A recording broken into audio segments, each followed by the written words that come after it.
Good morning, my friends, and welcome to the Breakfast Club. My name is Darren Hancock, and here we are on Friday, the 12th of April. I just want to show you this kind of a quick one real quick before I have to kind of go into the rundown on the rest. No, actually, I'll get back to it. There was a trade I took here and then tried to catch in again, and my failsafe, I pulled my failsafe way too tight, and I'm going to show you where my failsafe had I left it alone.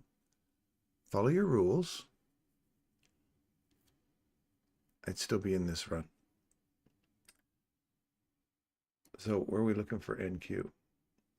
I'm still looking for NQ to run back into these lows, this rejection block today, at least the bottom of this rejection block right here. If we continue to push through, look for the next rejection block and these equal lows, and obviously the run back down in here. I'm still looking for that April seasonal tendency in these indexes. So looking for your silver bullet on a bearish bias for today. Continuing down, they're all making lower lows. This is good.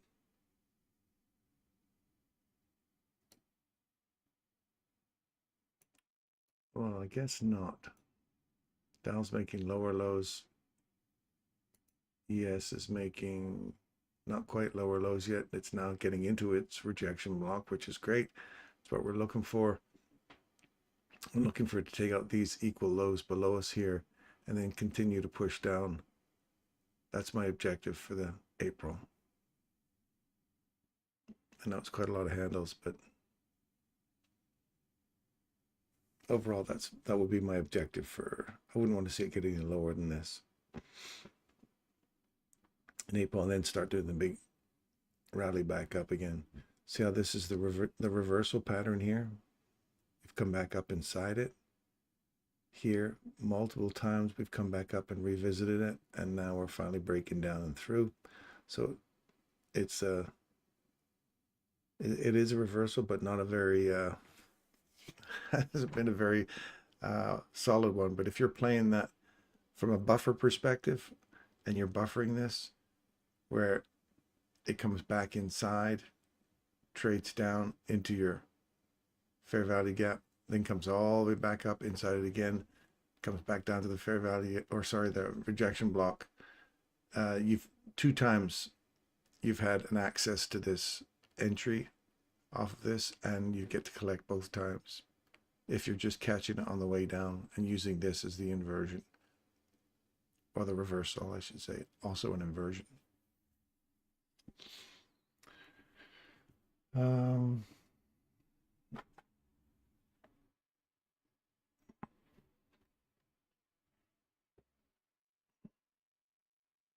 Just checking my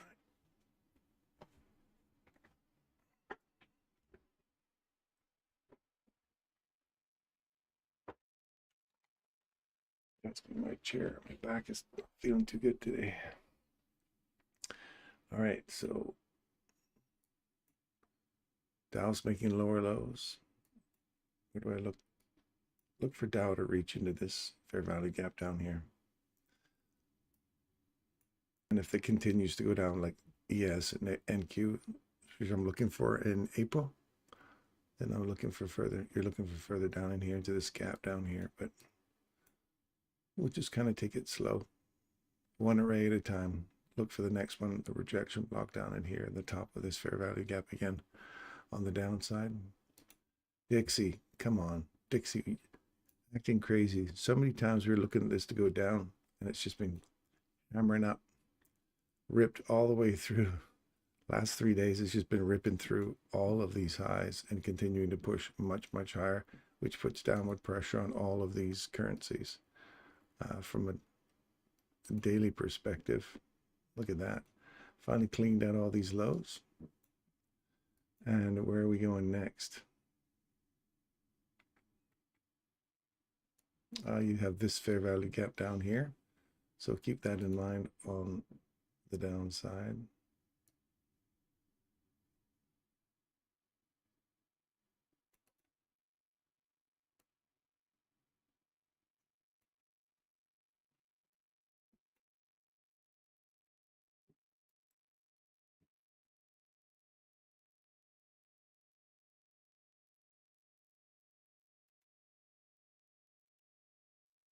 Look for this to be an objective today. If we continue to push down hard today, look for a run down back into this fair value gap. And then if they're going to keep pushing hard, look for a return to the consequent encroachment of that last fair value gap below you here. Look for these equal highs. In other words, we still have lots of downside to go. 124.30, another 20 handles, so 20 pips, I should say. Then with this one, we have a fair value gap down here. Another 20 pips will put you into that fair value gap below you.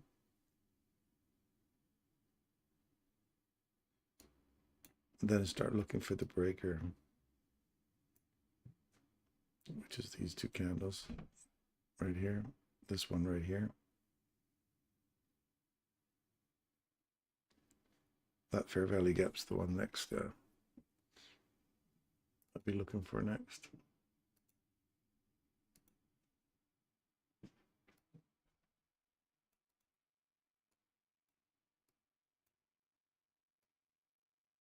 Keep your eye on that level.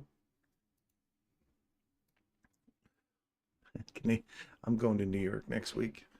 And the Canadian dollar, we're getting our ass handed to us now.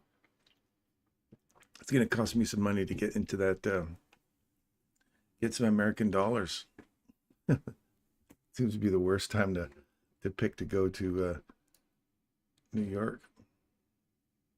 Yeah, that's just, look at all that mashing around inside here, inside this daily fair value gap for such a long time.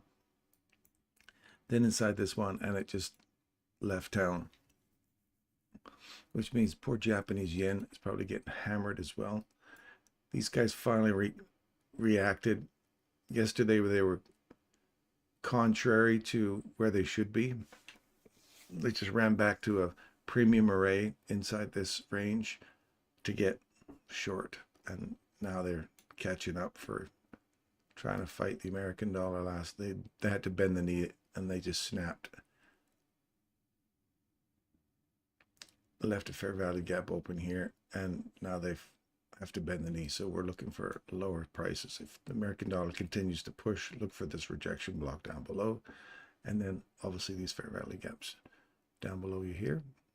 Japanese yen, interesting. See how this is contrary to the American dollar. American dollar shooting up. 3 good days of that, but today they're retracing. So whether it's just coming down to this fair value gap, remains as a breakaway gap, and then continues to push higher. Look for this. This was a price leg I must have had somewhere. So I'm looking for 154.48, 154.50, mid-figure level. Oil's finally kicking it up a notch. So we reacted off that daily fair value gap yesterday nicely. We came back, tagged it. See all this resistance where we can't get through this thing, and now we're really starting to lift off, which is good. Wow, they're really doing well. So now this propulsion candle here, look for this to provide a level of support if it retraces back to it. If we take this high out, look for this breaker. Mind you, we're inside this. This guy's inside this one, so I'll be looking for here as a form of support. Old highs. Look for the bodies. Yeah, so our next objective is this high here. Gold. Well, is that out of sync with the American dollar or what? What's gold up to? Anybody know what gold's up to? Going a little crazy out there, I have to admit. As the American dollar starts rocketing up, it should put downward pressure on gold, not upward pressure. So it's definitely not working in accordance with being in sync. Neither is silver. So it's great if you're into those metals. They're just taking off nicely, making brand new highs all the time. $2,417. All those people that were calling for a $3,000 gold price by the end of the year. You remember when people were calling that back when it was $1,800 and people were like, but you know, looks like they're climbing there fast. Whoever was saying that got some insights. That's where the fundamentalists go. I told you way back when. It's like, yeah, where was the entry though?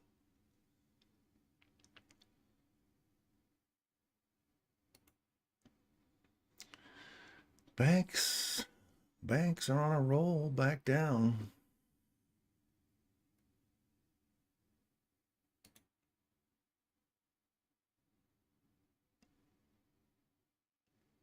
Good. I want these ETFs to continue coming down so I can get in on them again for, oof, look at that.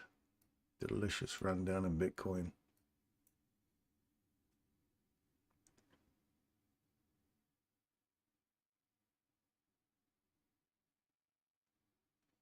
And you didn't get an opportunity at that. When that left, it left with intent. You had no way of getting in there unless you're in the lower 30-second time frames. Let's look at that 30-second one. Would you have seen something in the 30-second chart? Oh, right there. 30-second chart was the only thing that gave you an opportunity to get in. Right there.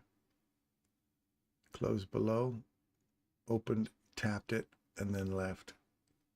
How many people sit on a 30-second chart though? So you wait for a next opportunity to get in. So you look for the breaker that takes out the high, and you don't get a chance to get in on that either. Look for the next breaker. Last down close candle, runs up above these highs. You trade back into it here. Swing point taken. Another inversion. Another opportunity right there. Little tiny opportunities. Man, they give you these little tiny ones. We just closed below it, popped in onto it right there, and then took off. So they're still working. They're still showing you the opportunity. You got to be quick though on that one. Holy cow. Very nice. So now we have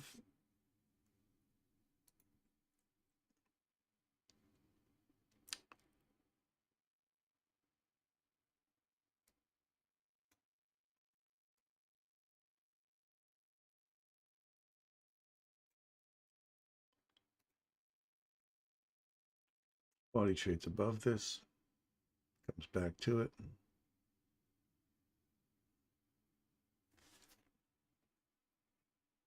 I'm going long on that. We'll see how that goes. Let's get back to here.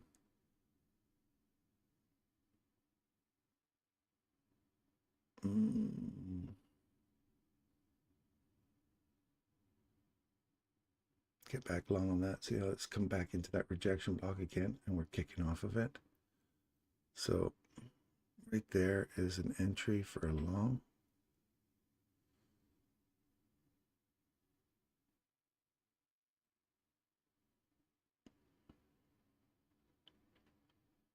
I'm going to close that one out. Just want to show you these where you always got to follow your objective. So I entered in,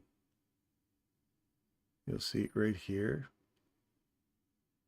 off this cam model. I did a cam model off of here. So you entered in right off of here, had a bit of a drawdown. Cam model 2 would have been nice as well. Stop loss was here. And as I started running back down, I started trailing my failsafe down as I went. And here's where the failsafe, I started getting a little silly with it because I saw this run down and I thought, well, maybe they're going to come running back to this old low back here. And that would take me out of some good profits. So all I saw was, I'm going to keep my profits. So I slammed my stop loss down to it right there. You'll see it right there. Bing. And I was like, typically your fail safe would be put right above here, because if this breaks this on the high on a swing underneath an old low, that's the potential for reversal. So you should have your failsafe up here, not down here. I pulled it right up tight. So it literally came up, took me out, and then continued back down. So had I left that alone, follow your rules, I would have waited. As it dropped down some more, failsafe would have moved above here. Because if we break this on a swing, then we're going back the other way. And if it drops down one more time, we get a new fair value gap, failsafe moves to here. So that if we break this to the upside and come back to it, before it hits my stop loss, it's going in the opposite direction. And it continues down. And you can look over here for some other objectives to aim for. But the moment it trades through right there, the stop loss would have been hit. Your maximum profits would have been taken right there. And now it's coming back in. So ideally, a nice setup would be right there. So if this fails, put my stop loss down here. So if this fails and we continue to push down, you look for a little close. For me, I'm looking for a close below. If it closes below, comes back to it, I'll take out at break even, hopefully before it hits my stop loss. If it just tears through, then and we're 20 minutes. Actually, we should probably wait.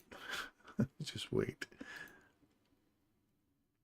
We have the opening, so we'll wait for the opening to happen first. But keep your eye on that level, and we'll see if that would have just right there. It would have triggered. No, not quite. But keep an eye on that area. We'll kind of draw it out a little bit here so you guys can see where I'm looking.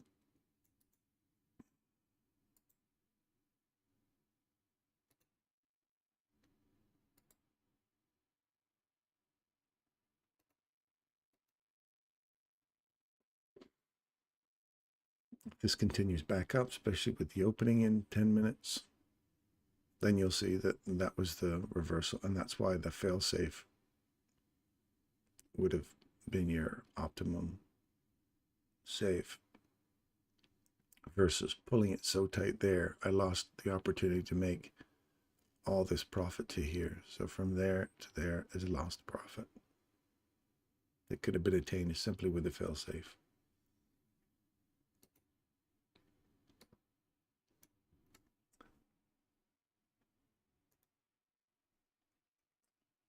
And I haven't even checked to see that we're live here this morning.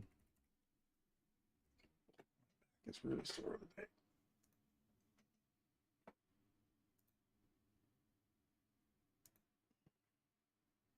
Yes, we're live. 34 people already. Holy smokes.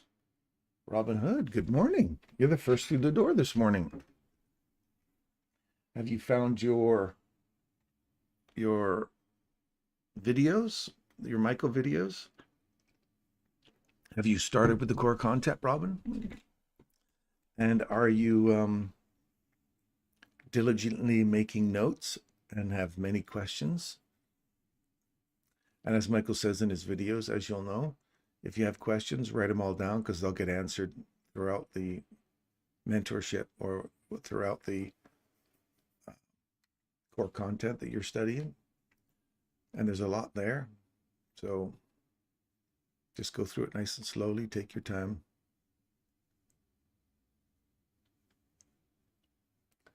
Spartanberry, good morning. Christian, 2 people beat you through the door this morning, Christian. What the heck, buddy? Robin, I check your website, but I see retail trading stuff like support and resistance video. You checked my website. I don't have a website. I just have this. This is all I do. I see retail trading stuff like support and resistance video. That's not me, man. I don't have a support and resistance video. I don't believe in support resistance videos. You got the wrong guy there, man. I don't have that. If you see a link there, put it up there. I'd like to see what it is that you're looking at because I've never made a video on support and resistance retail ever. So put it up there, Robin. I'd like to go see that. Good morning, Lewis, and good morning, Thomas. Naz, good morning. Paul, hi, and Mohammed, good morning. Workout Warrior. Oh, my fellow Canadian from out west or out east. How are you doing? Now, did this ES get taken out here or what? Well, good thing we didn't take it. There you go. So let's see how you traded through it right here. Stop loss would be right here.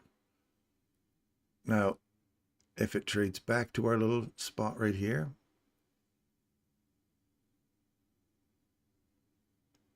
this is where you break even.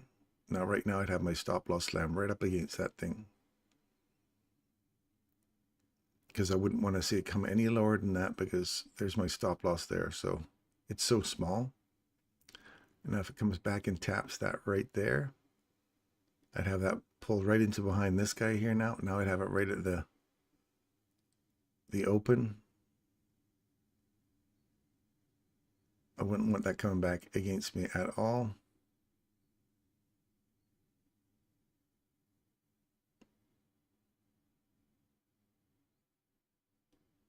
Just keep an eye on it now. As soon as it touches that line, you'll be out at break even. Fail safe working. There you go. Actually, you just made some money because you just closed out right there and you made a little bit. So this might actually continue going through now. So now you wait. If this actually runs through this now and comes back to it, you find support at it, you can try it again. Stop loss would go here this time.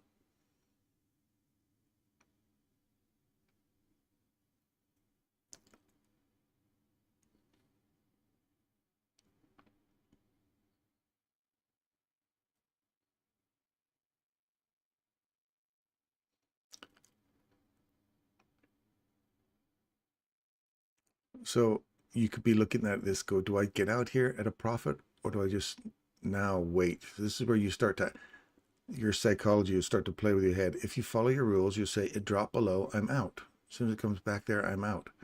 You could pull your take profit right to that point so that if it as soon as it touches it, you're out. Or you could just trail your stop loss up behind it. So as soon as it hits, it takes on through it, then you just move your stop loss to break even. And if it comes down and tags you one more time, then you'd be out. There's many different ways you can kind of manage your trailing stop loss or your fail safe. That's up to you guys. You'll have to develop your own methods. Oh man, it's my back sore today. Hurting today. Sick of all the rain. Oh, you got a lot of rain out there. We have no rain here yet. Zero rain. We're just finally clearing up the last bit of snow here.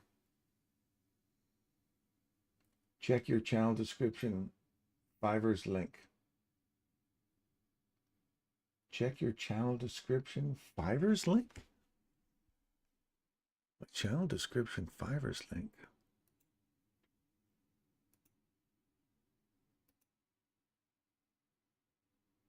Fiverr's reference.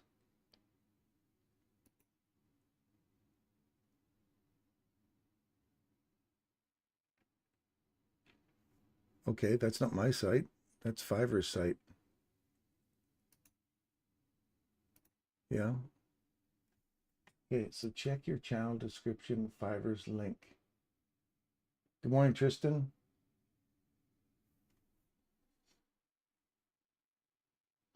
Yeah, I don't understand your retail question there, Robin. That link is just for the Fiverr's account. If you decide to click on that and you buy a Fiverr's account, they give me like $5 or something like that. But I don't get to collect it until I have, I think, like 30 or 40 people to jump on that. And to be honest with you, I wouldn't recommend their thing anyway. That MT5 is the most frustrating platform to be on. So I don't recommend Fiverr's. You should actually take that link off of there. Let me do that right now, because I don't support something that it's clearly not my I don't believe in it. So let me delete that. How do I delete that?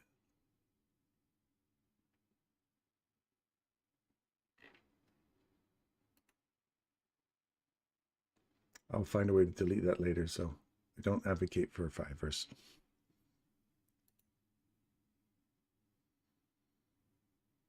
Okay, so we're finally getting a run up, but see how this is, all this is the fail-safe kicking in to protect your stop loss, or you just leave it your stop loss down there, old school, whatever you choose. Right now, there, your fail-safe for me would have got me out of a trade at break even, and we'd be sitting here waiting right now for a return back to here. If it taps the old high here, then you have a potential for continuation to the upside. Stop loss would go down here, and if it fails, comes back up, you'll have to take your loss here. If it continues on and you don't get a chance to get in, don't sweat it. There's many more opportunities coming your way.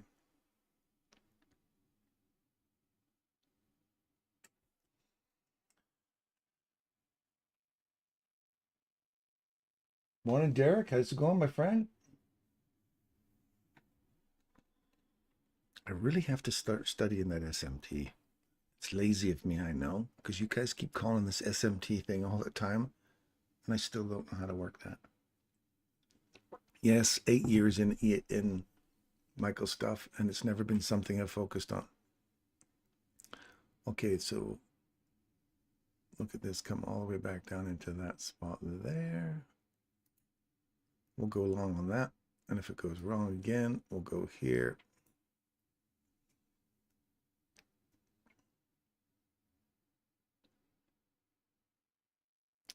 Now you see I'm going to go right up to break. I'm going to go right to there now. See how that snapped back so quickly?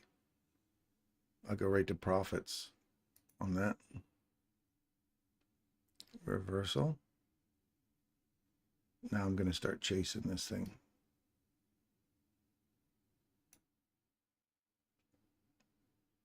Now you can pull your fib tool and chase this back up. And I want to be the bottom of the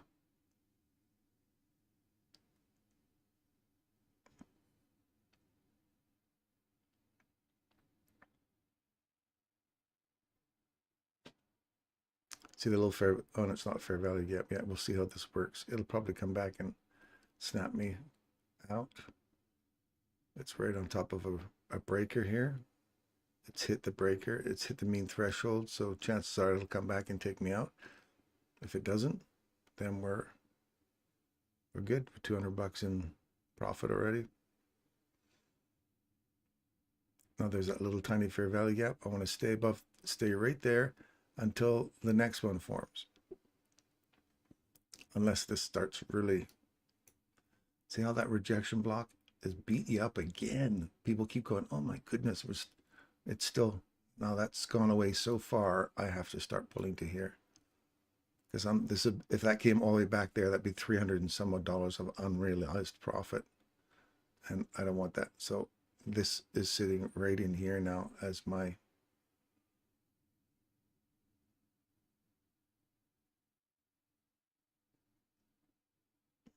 I don't want that to come all the way back in here. So we're going to watch now, see if we can catch this for a decent run up.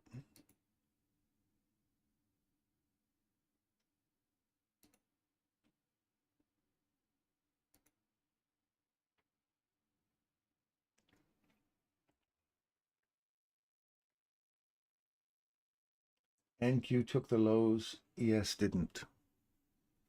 So ES is the stronger of the two pairs. Is that what you're saying? ES took the, NQ took the lows. NQ didn't take the lows at all. It's nowhere near the lows yet.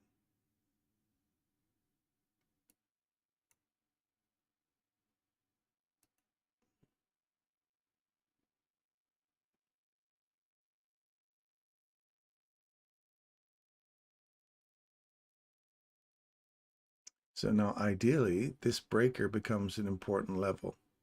So now we broke above it. We've come back into it, found support at it. You want to see this really leave here now. So ideally, this should see sitting right below that bottom of that breaker. That's where your fail safe will be. But I'm going to keep my profits.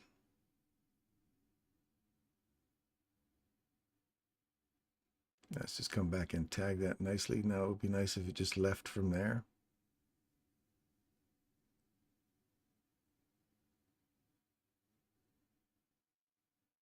Just rebalance this fair value gap here.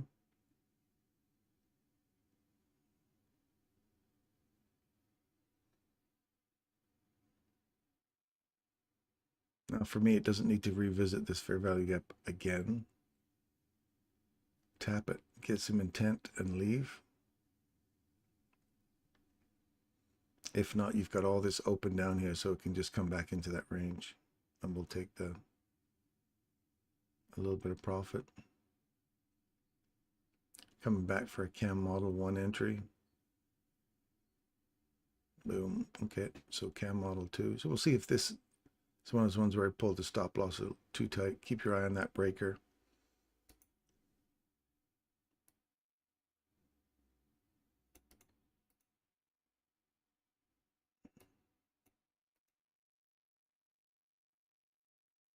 That whole range in there, you can play inside that breaker.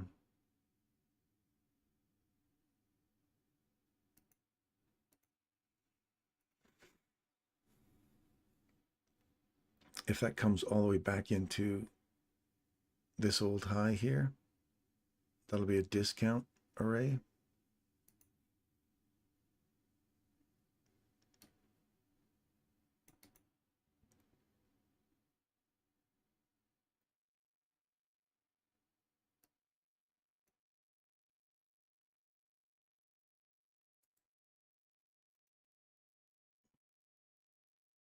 If that takes off, that'll once again explain why that breaker, your stop loss should be sitting just below the breaker there. So if it ends up going through your breaker, then it's obviously got intentions of coming the other way. We want to really realize that that's a senior array, and then it provides a level of support. Once we broke it to the upside like this, then that provides a level of support that you want to continue to the upside. So if it does take off from here and create a new price leg up, then we're looking for way higher prices. And that was a good learning experience for all of us, that when you're looking to trail your stop loss, your fail safe, if you're trailing your fail safe to a stop where the fair value gap is sitting right here, and you trail it just behind it, and you're sitting right in the middle of a breaker, you might want to give it some wiggle room down to the bottom of the breaker. Again, you're taking away, you're looking at, I'm taking away more of my profits to assume that this is, I'm going to put more faith in this breaker being the level of support that we want it to be.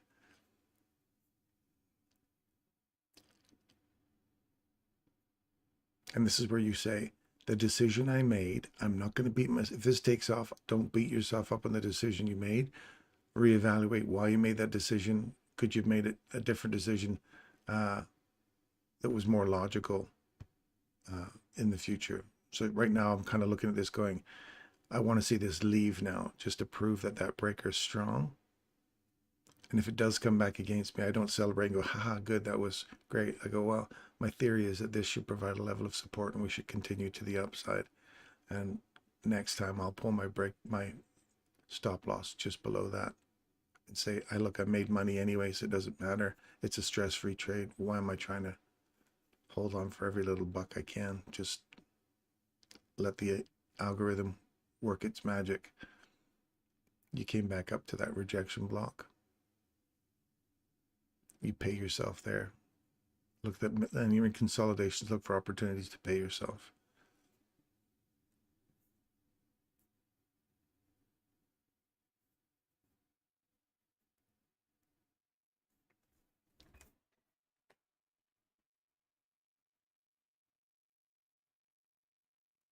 There's SMT divergences between them. Yeah, I would imagine there would be.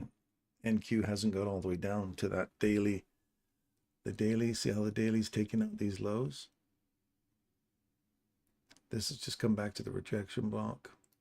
NQ has not even hit the rejection block yet, anywhere near it. And YAM has just blown through all of its stuff here. It's made lower lows.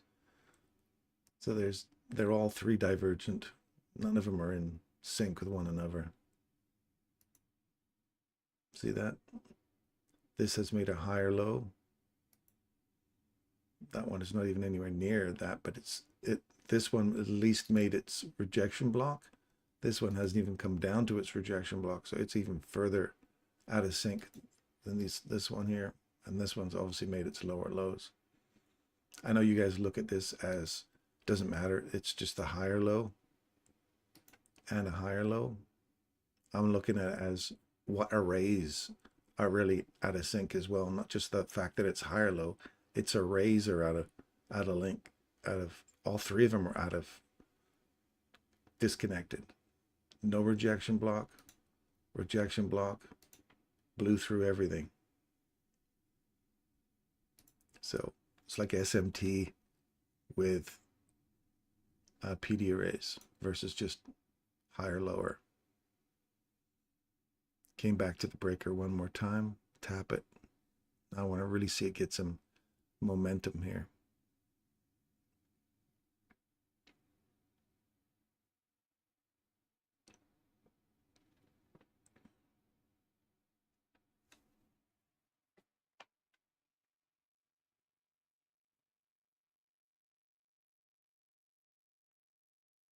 Robinhood, I see some streamers. They just learned ICT 2022 model and they have a lot of views and engagement. I checked your Twitter yesterday. It almost dead. I mean, very low engagement. Yeah. Go to them then. I only just started 7 months ago doing my live stream. So Robin, go wherever you think you should go, man. If you're looking at engagement and that's important to you, then go there. If you see what they're doing that is providing you a level of understanding and you want it quick and fast, it sounds to me like you want the fast and furious model. Go for it. Don't stick around here, man. Don't waste your time with me. If you're looking for engagement, there's plenty of people out there. There's Tanya Trades. She's got more engagement than any of those guys. There's Hydra. He's awesome. Tanya and Hydra are awesome. Go see those guys. They got even more engagement. They got 30,000, 40,000 people that go to their channel. I've got 600 people and I love every one of them. And I wouldn't give a shit if I didn't get any more than 600 people. I got 600 people that keep coming every day and watching. If you want to go to the masses, go to the masses. I got no problem with that. Don't waste your time here, buddy. Clearly, I'm not the guy for you. And I'm not, that doesn't bother me at all. Go where the engagement is. Z-Boy, nice trade. Like how you were calm and confident. You just got to trust your arrays, man.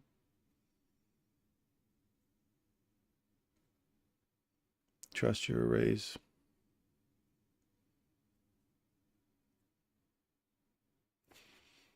Now see how we've taken out a swing point here? Now if we close below this on a body close, come back into it.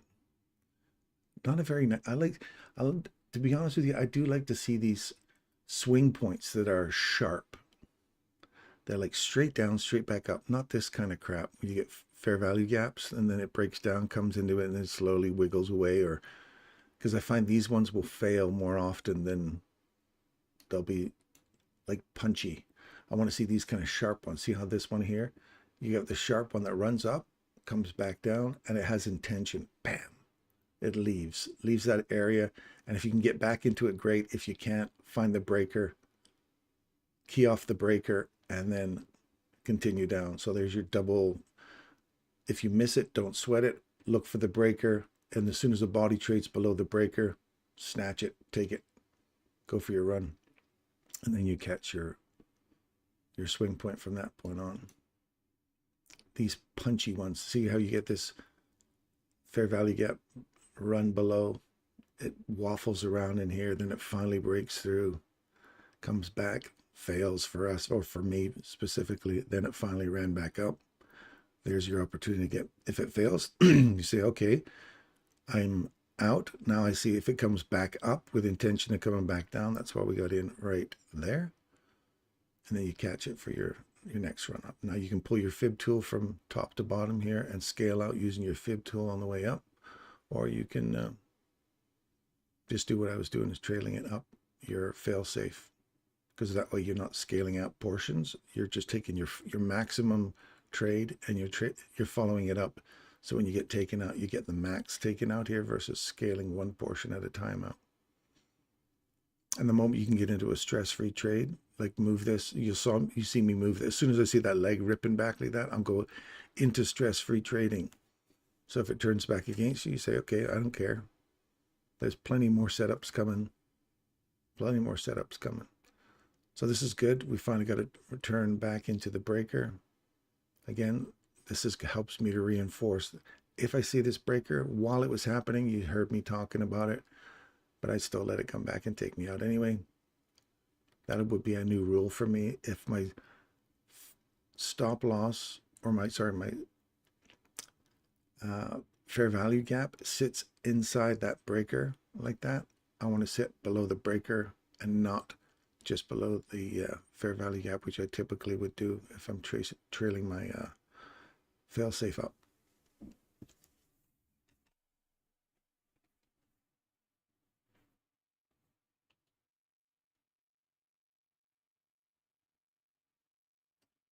How do you add those second charts, Keiko?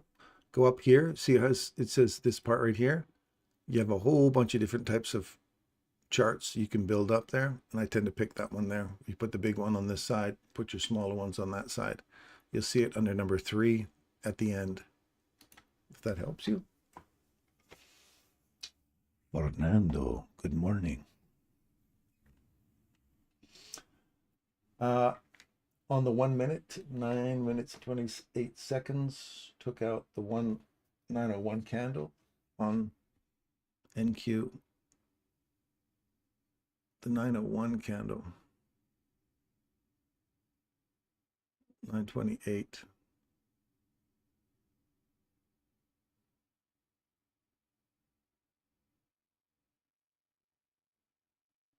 The 923, 24, 25 candles took that out. So for me, as soon as it trades below it, I'm out. Stop loss would be here. If you're that close and you say, I don't mind, my stop loss is pretty tight, I'm only using one handle or one contract anyway, so that if it does, I'll give it that wiggle room to return back into the, because usually if we're going lower, it'll come back, tap the fair value gap inversion, and then continue on the downside. So as soon as it hit it, we saw it run right through it. So then you just drag your stop loss back up to it. It would have tagged you right there, so you would have been break even. So now you wait and say, well, are we getting down on this and coming back into it? If we are, great. You might get short. But if it runs through it like it did here, then you go, okay, now I'm long.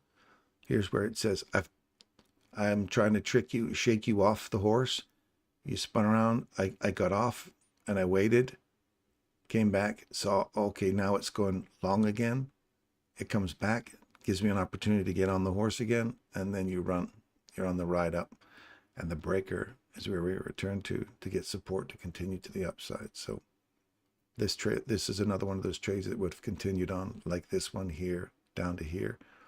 I would have, I trailed my stop loss too tight there, and I trailed my stop loss too tight there because of the breaker. So that's how I will go back and say, it wasn't failure. That's my feedback. That's my feedback. Now I get to make a mental note of that, write that down, put it in a journal, screen capture this, make some notes saying that when I see this kind of thing and I'm trailing my fail safe up, be aware that if you're passing a breaker or passing a consolidation, that you get an opportunity to drop your stop loss below the breaker. At the risk of losing more profit, doesn't really matter. You're in profits at that point. So it's a stress-free trade. Don't sweat it, man. Don't sweat it. Now, if you're pulling your fib tool from top to bottom, if you're using this method, you take the one from the highest one here, back here, 50%, you move to break even. So you'd be down here. As soon as it hits 60, you'd move to 50. So right there is, you'd be sitting right here.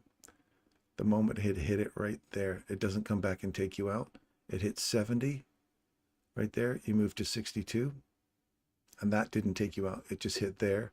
So you move to 62. Then it hits 70, move to 60, or for 75, you hit 70. If it hits 78, you move to 75, and now you're out right there. Literally out right there. It came back, tagged you out, and if it reverses and goes all the way back down, you'll be saying, man, I caught the best. I took 100% of my trade all the way up to optimum trade entry and got out there just because I trailed my stop loss up. So that method works awesome in that situation.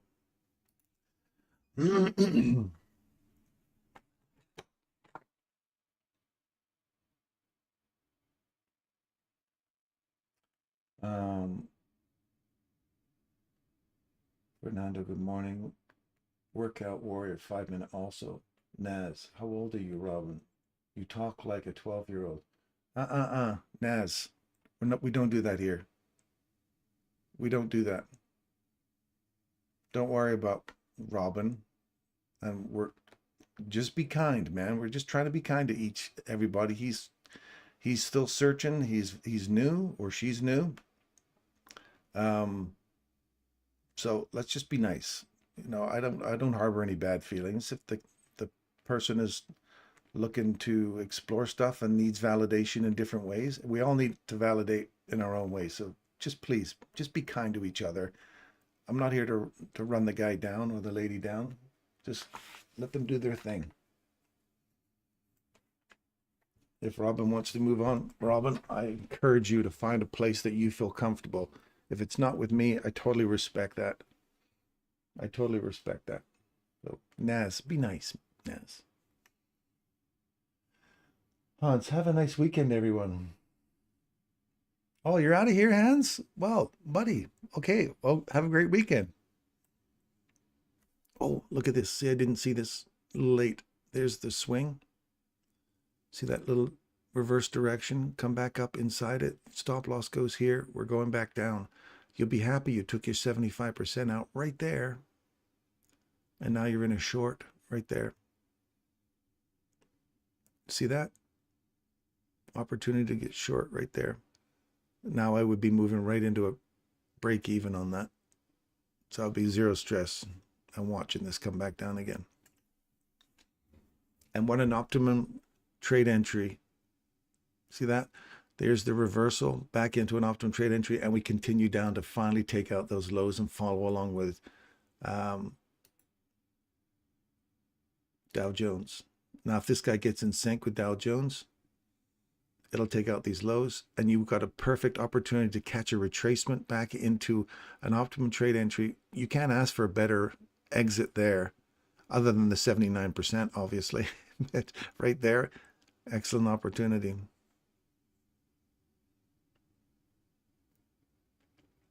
And right here, you get to reverse on the way back down again. So you're in this all the way up and reverse on the way down. I just saw it, so my apologies. I hope one of you guys caught that. And if you did get in on it, good for you. 100% success. Good for you. Happy. So move your stop loss right into break even now, and you have a zero stress trade. Let it see how it pans out. If it doesn't, don't worry about it. There's plenty more trades out there. Plenty more trades out there. But now the direction's reversed. So now I'm bearish. Despite all this, I'm bearish.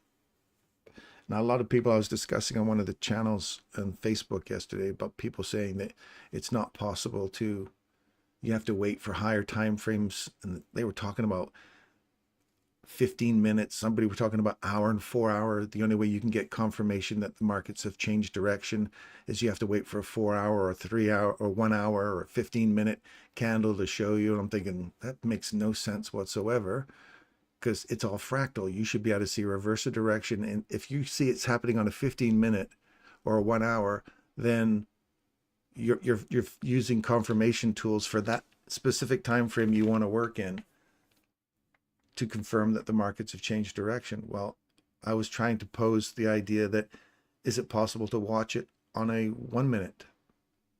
And people are like, no, you can't. And I'm like, well, why wouldn't you? If his principles are universal and everything is fractal, you got to hold down to that rule. If you believe something's happening in the market, if it's not provable on every single time frame and every single asset class, it is not algorithmic. It is not algorithmic, and it's certainly not fractal. Now, I encourage you to challenge me on that, because if I'm wrong, I reserve the right to change my mind if you give me some better advice on that one. And it's not a hill I'll die on, and it's not a hill I insult people on or anything like that. It's just my belief that if everything's fractal and algorithmic, then your theory should work throughout all time frames.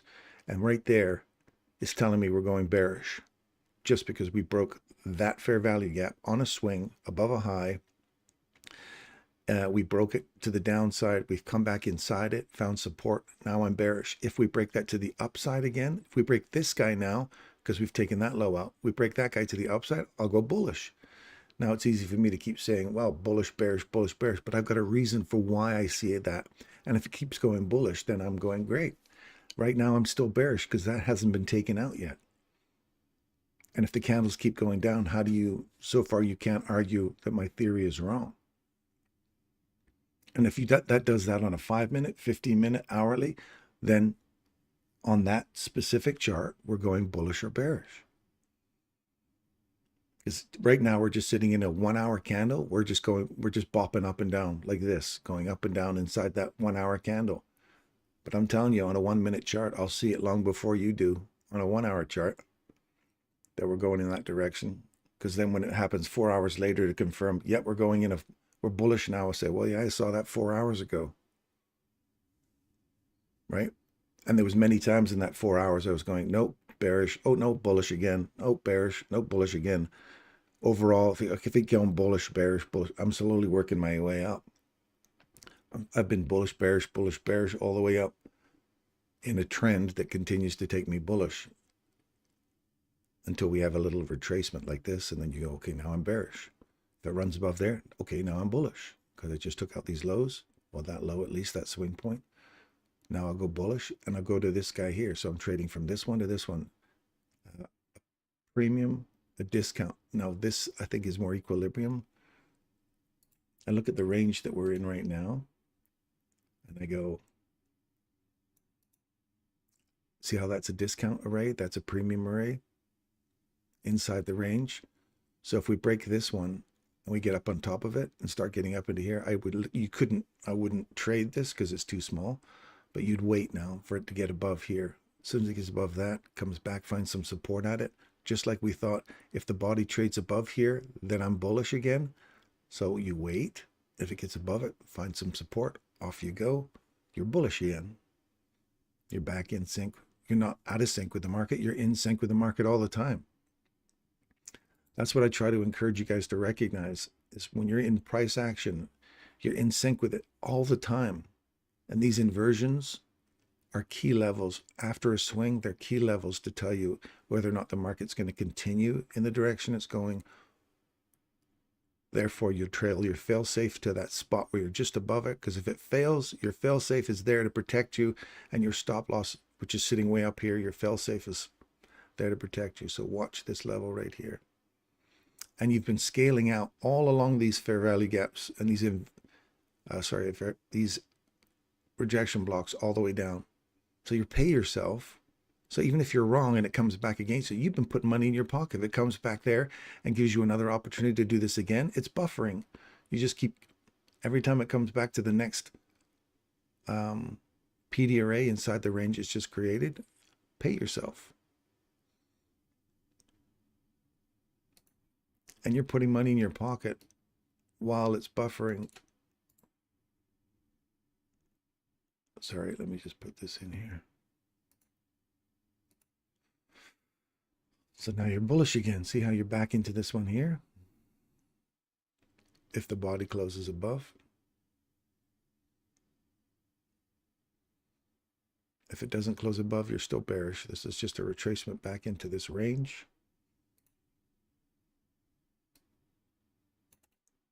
50%, that's all it needs to get back into a premium to continue to going into a discount or continue going back down into that equal lows down here.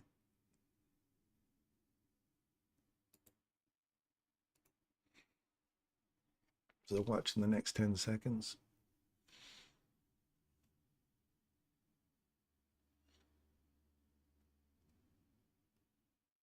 So you see a boom. That was literally, okay, now I'm going to put, oh, okay, I guess I can't even put my trade in. That literally ripped through and would have taken out your trade if you're going long. So now you see it's coming back down below. You go, I've retraced back into a logical area of optimum trade entry. I closed above, you go, okay, good. Now if it returns to here, I'm going to, and just as you're getting ready to put your candle on, 1 second, it ripped right through and you go, oh, okay, well, I guess I'm not, now I'm bearish again.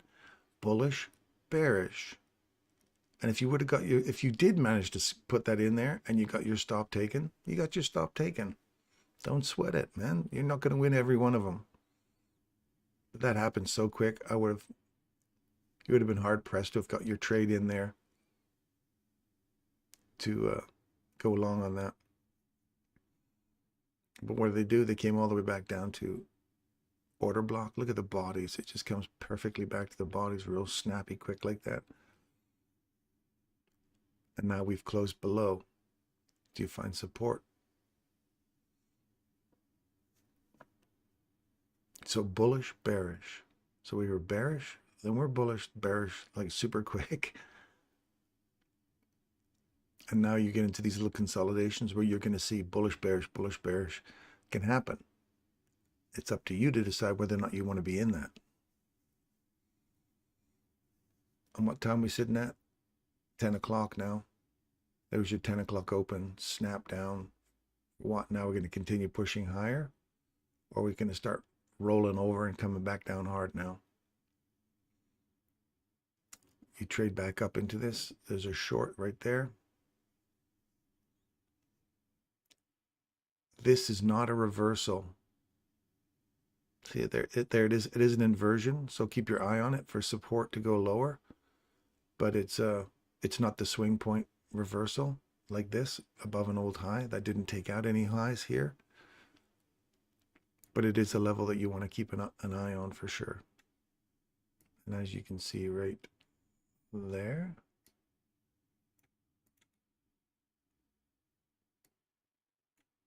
we came back, tapped it perfectly, and now we're continuing on the downside. So now we're still bearish.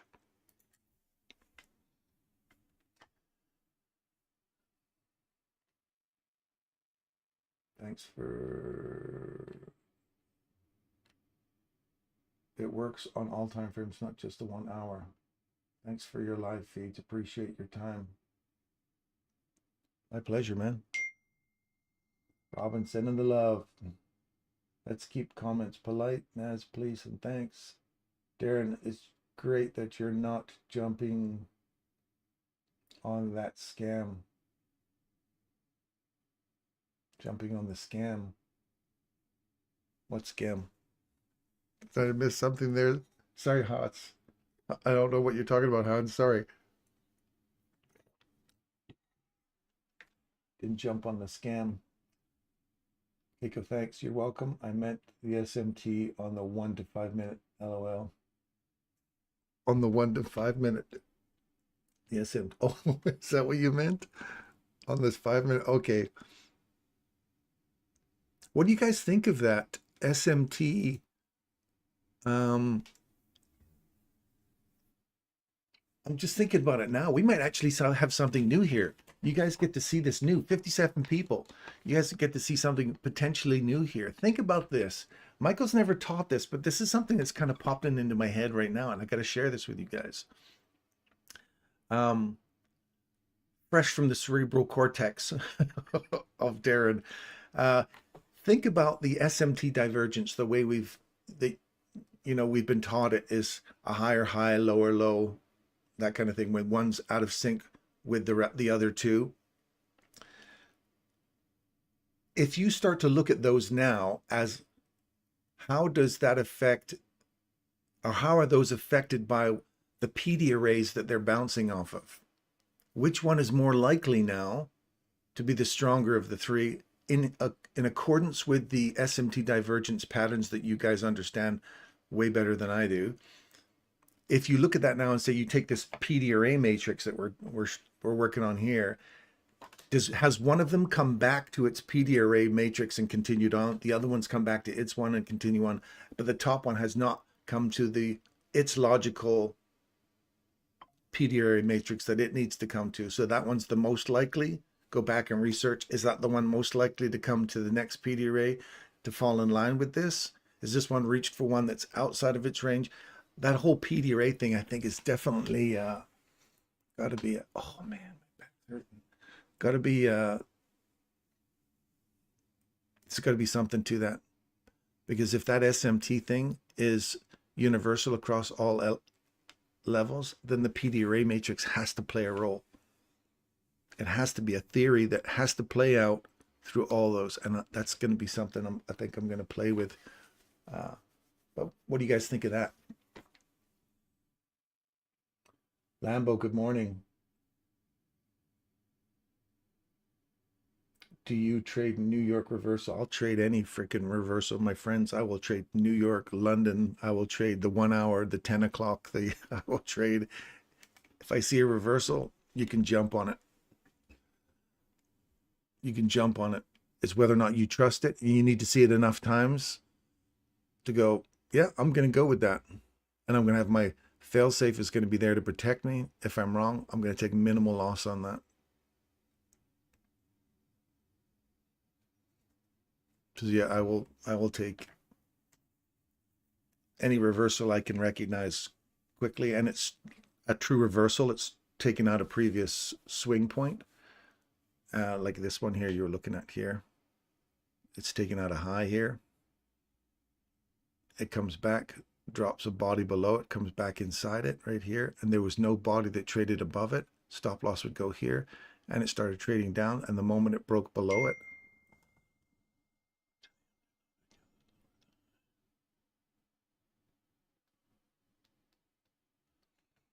and then you you get on this. This is the reversal. You get on that, and you're aiming for this one, old lows, and then pulling your fib tool here and start working it back down. You might get another. Did you get another opportunity to get in there? No, you didn't.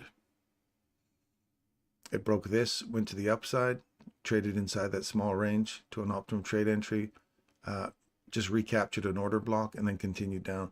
I get caught on these ones when they're in a discount array going to a higher premium array. You wait for the higher premium array to get taken out to the upside to confirm upside reversal. I can get caught on these, especially when you got these little faint, we haven't got a body trading below those little wicks that get below them. You want to see a body get below them just to confirm. So I have to reevaluate this inside this when my overall bias is going to be short. But you can see how you can capture these counter trend. We're expecting the trend to run all the way down, take these lows out today. We counter trended this in logic, in logical place, and then when it turned on us, we saw the turn on us again, and you start capturing the reversal. And this is where this little, it shook me off there for a second, and they go, ah, I'm back on the bus right there. The horse threw me off, come back in, get back on the horse again within 2 minutes. I can see that it's dipped its head below that inversion, back into it. Okay, we can continue on back down in here, and I can reevaluate that, make a note, journal entry on that, saying here, okay, keep your eye on these areas, look for just a return back into a premium level before going lower, if that's a confirmed swing. This one is a more solid swing for me than this one here. See how these little tiny wicks, they're just wicking down. That, yes, that's a potential swing because you did take out the lows, even though it was with a wick. I like the bodies getting below it, like this good solid body above. You can compare the differences. You have to make your own notes on whether or not you buy into this theory or not.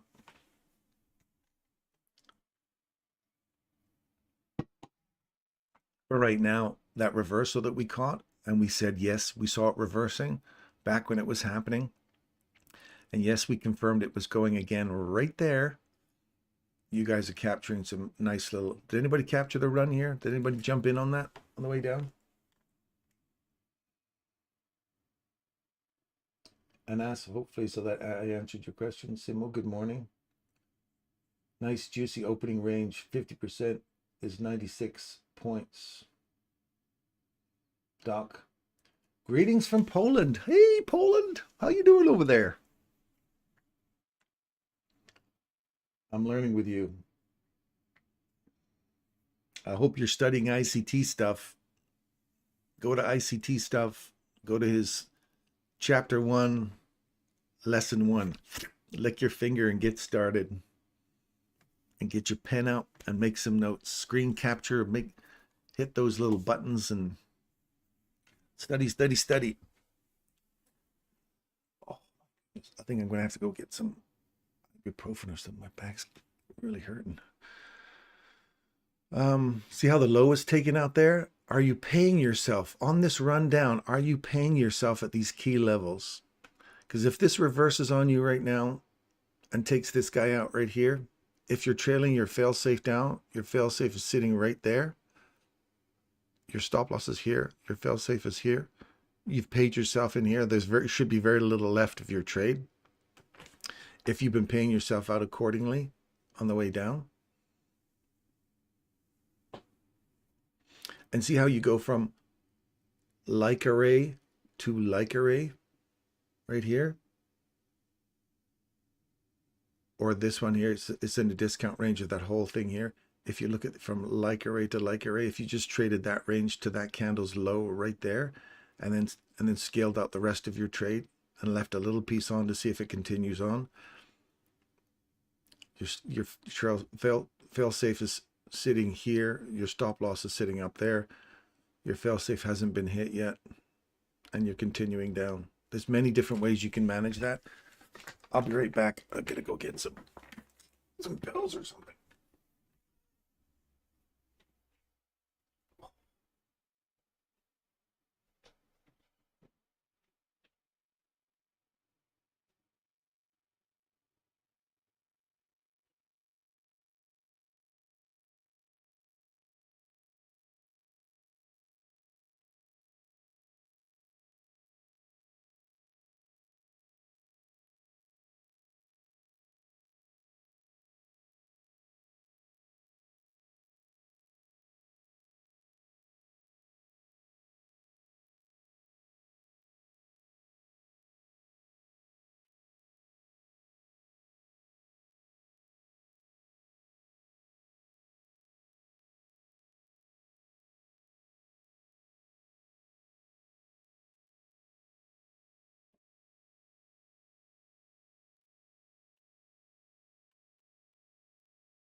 Thank you for your patience.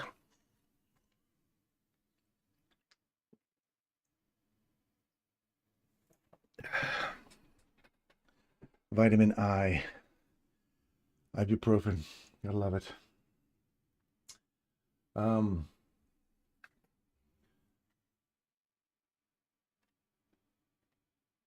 you trade? Greetings. 10 a.m. news. Do you use any other entry models except MSS and inversion variant entry models? Do I use? Oh yeah, I've got a bunch. I do like the 2022 model. I love inversion fair value gaps. They really do tell me a lot about where the market's moving. And breakers. I love breaker to breaker trading. Like array to like array. You'll hear me say that a million times. And I'm not a lot. I don't use a lot of just because you'll see me playing in the 1 minute chart. And a year ago, you catch me in a 1 minute chart. You caught me on a bad day because I didn't understand 1 minute charts. And I've got to the point where I can literally look at where each candle's going now, and I can go with a level of confidence where I think it's going to go. And so once you can find your entry on a 1 minute chart, you can use your higher time frame charts as your exit points. And I might still have problems referring back to my higher time frame charts and trusting them as my exits.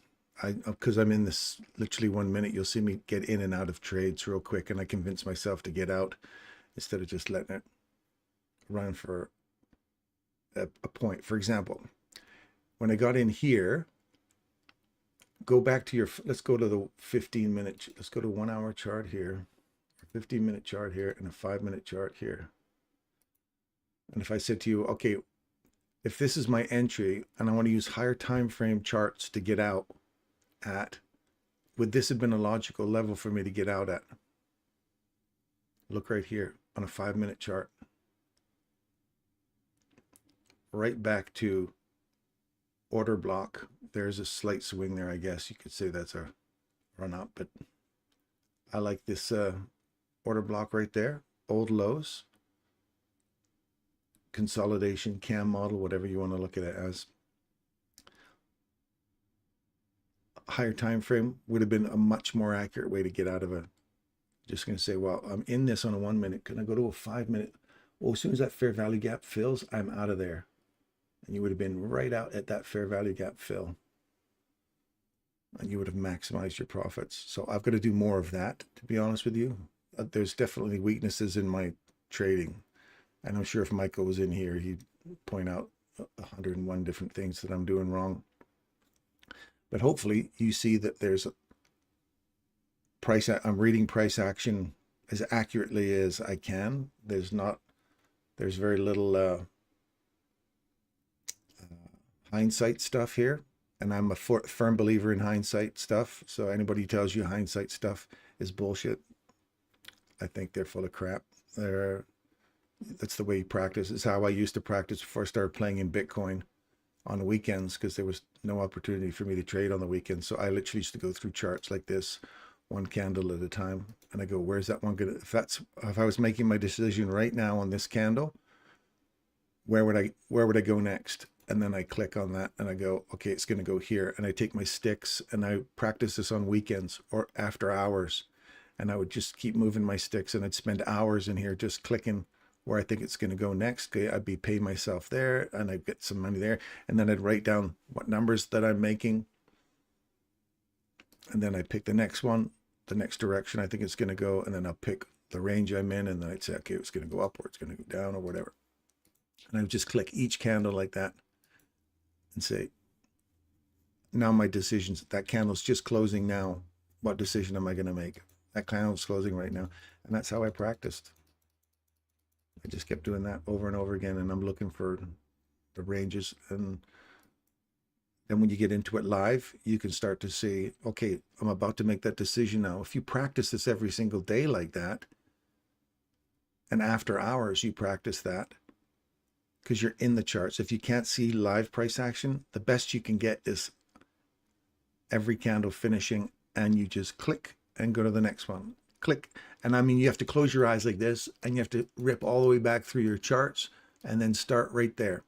Say, all right, based on where I'm at right now, don't look at those. Where I'm at right now, where would I go?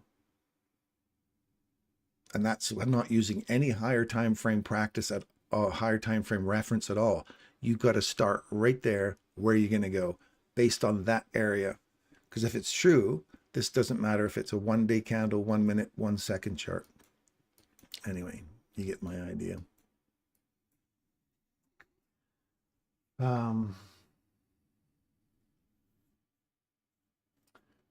Darren, any reason you are trading S&P and not NQ today? Don't know if I missed something. I don't know. I just saw it earlier and got in on it, and it was like, oh, I'm in the S&P. Yeah, I don't really care what chart I'm in. This seems, look at the wicks in here and look at this. See how, yeah, there's still wicky, but it seems a little more cleaner here in ES than it is in this. Can you see that? So even though NQ is really nice, I love NQ, this just looked a little cleaner to me this morning. So I'm trading that one. And I don't know, if from an SMT divergence, people, you guys who are into the SMT thing, was I trading the right one? Was I trading the stronger or the weaker of the pair? I don't know why I'm still not giving myself an opportunity to study this stuff, but tell me which one, because I wasn't using SMT. You guys were talking about it, and I was trying to look for some stuff in there, but I don't know how to use that to say which one's the strongest one I would practice, which one would be the one I'd, and I don't think someone's giving me a straight answer. If NQ and ES are out of sync, let's say ES are down, somebody have to draw this out on a chart, or I'd have to try and find it on a chart or look in the index.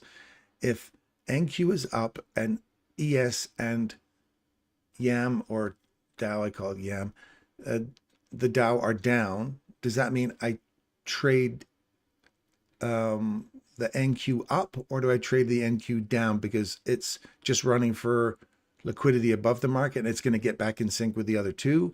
Or do I trade the other two because they're going to get back in sync with NQ? Is ES the strongest one out of the two, or is NQ the strongest out of the three? That's where it starts to getting so many convoluted ways of looking at it that I just gave up on the idea and just go, which one? I just look for an opportunity inside whatever chart I'm looking at to get short or long. So did I pick the right one? You guys can let me know whether or not they picked the right one there. Red folder at 10 a.m. this morning. I was in on that one, Darren Spartan. Good. The move up and then the move down off the 1 hour breaker. Oh, you were off the 1 hour breaker?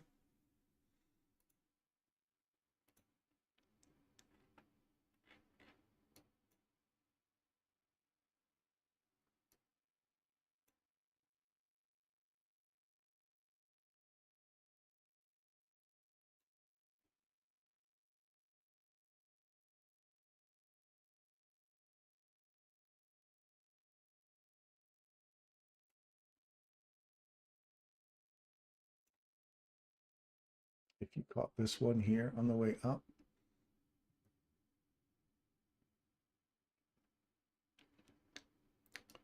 and this one here on the way down, I would not have seen. Oh yeah, you would have caught that one there. Not quite the breaker. But if you would have caught that there on the way down, you back to this breaker again right here, you caught yourself a delicious little run all the way down and just tapped it again and out. So yeah, if you're using the 1 hour chart, you just got to wait a long time for the same things we're looking at here. So you want to see if this gives way here to the upside. It's a reprice rebalance in here, so close to the upside.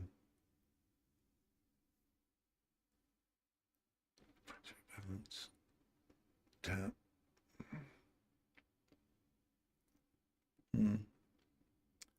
Stuck between two here. If we lose this to the upside, look for a run back into this range again.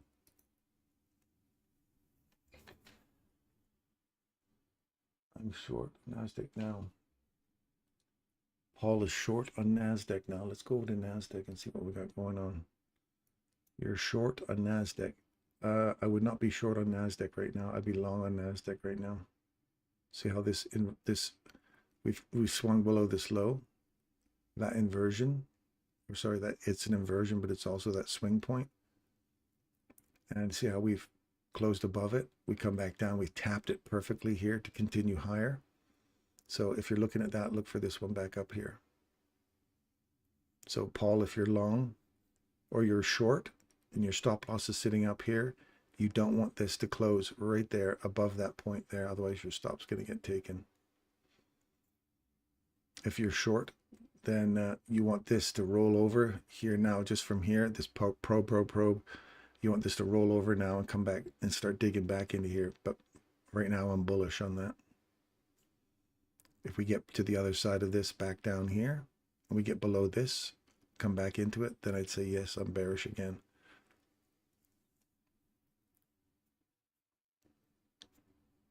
So I would wait. Now if you're in here, That's where I would close out and wait. That's just me though. I would wait because I've just had confirmation that that could be an upward run.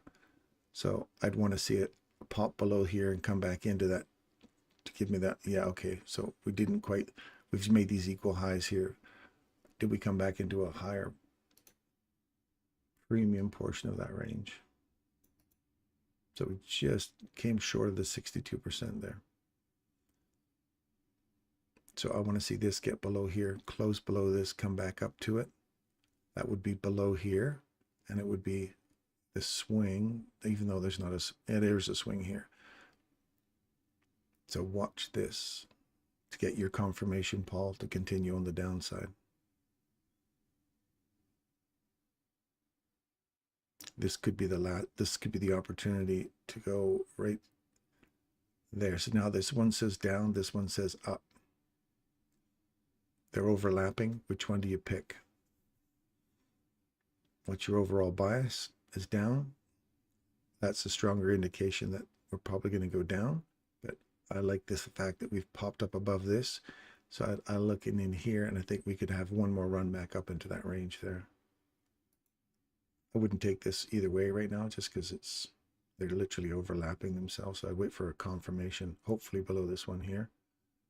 And I want this to stay in here for you, Paul. So let's hope this continues back down.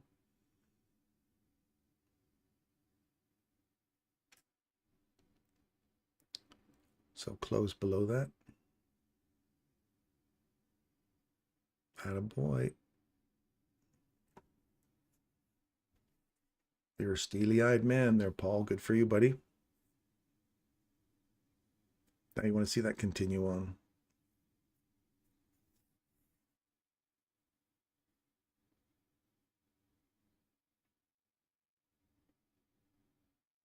Wait and see where this closes. You got 30 seconds. We could be just running down into this last down close candle. It is a breaker. It's the last run down before a swing above these little highs here. Not super strong breaker, but nonetheless. 12 seconds.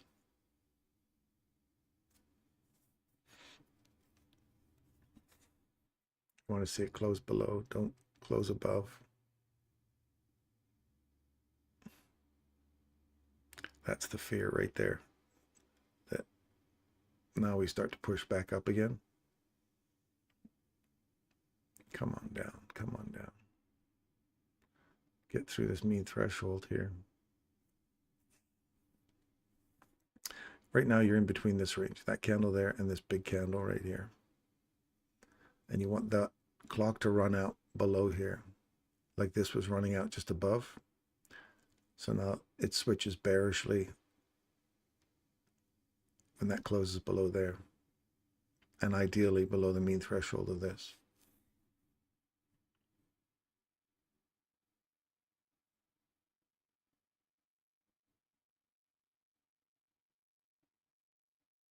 Here we go, 9, 8.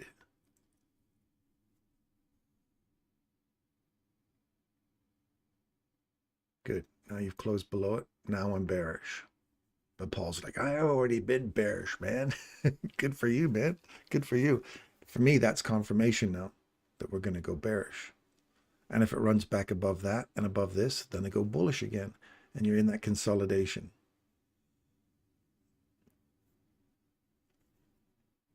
So that's where you got to be able to switch back and forth, or wait for a better setup. And remember, 11 o'clock, whatever range is created between the open and 10 o'clock, usually get a 65% retracement or 62% retracement. So you could see this, take this low, turn around, come back up, and clean these equal highs out at 62%.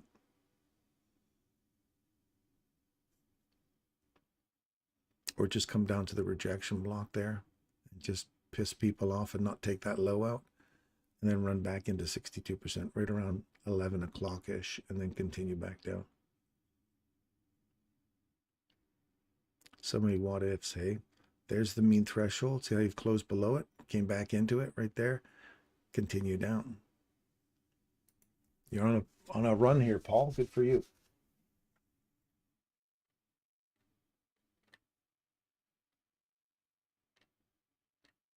Beautiful moves. Nice vitamin I. Mate, go walk at the pool in your free time. It helped my father a lot for his back pain. I've had 4 back surgeries. I've got rods, screws, I've got discs, I've got bone cut away. My back's I try to say my back is repairing, my back is healing. And I've had inside my neck, I've had artificial discs stuck. My discs have been dug out and I've had artificial discs hammered in. And I recommend anybody who's ever having back pains and your discs are all screwed and they're going to go put rods and screws in your back, don't do it. Go to Germany. That's what I did.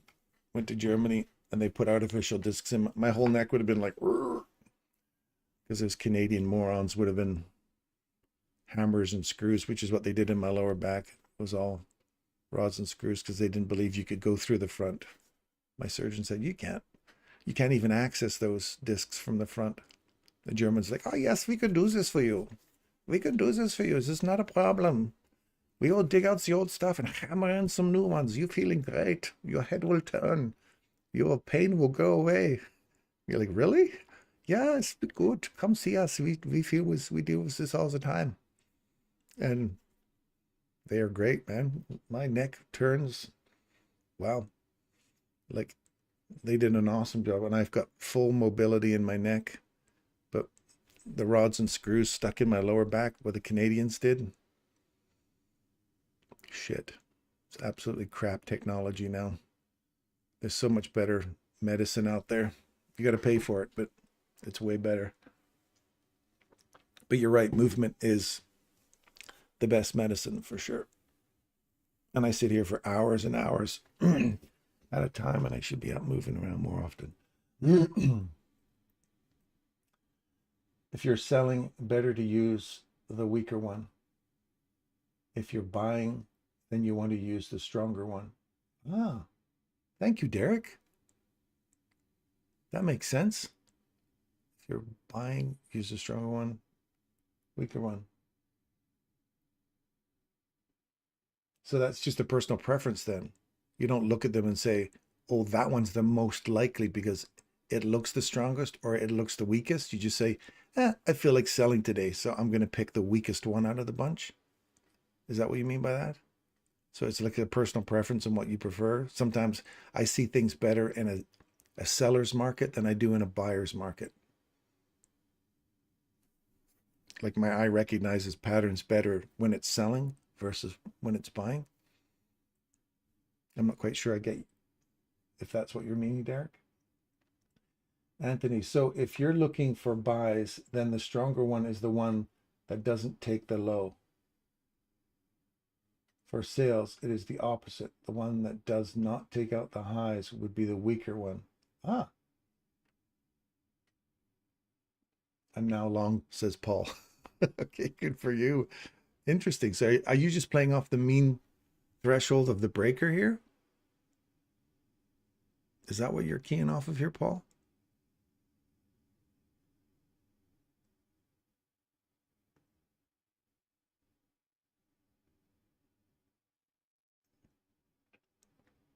Or are you on a different time frame? You're trading a different time frame.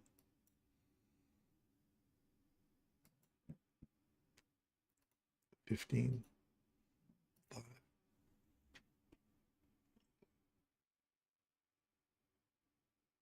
That's just off the rejection block. So all the bottom of the regular trading hours gap. Ooh, you almost want to see that come right through the regular trading hours gap, right back into this fair value gap up here. You see that? We filled that already. Okay. So there's that little premium array sitting right up here. You see that?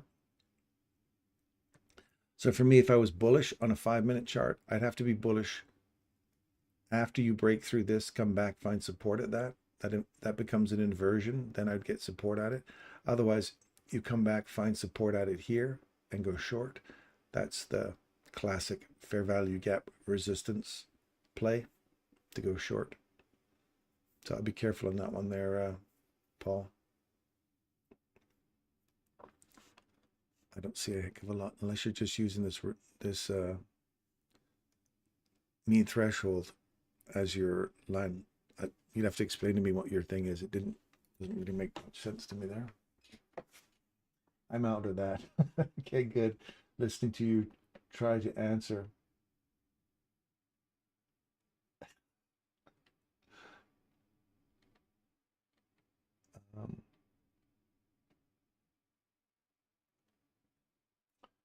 Tristan, ICT says he doesn't use SMT as a decision for a trade, but rather additional confirmation to support his bias. Ah, that's true.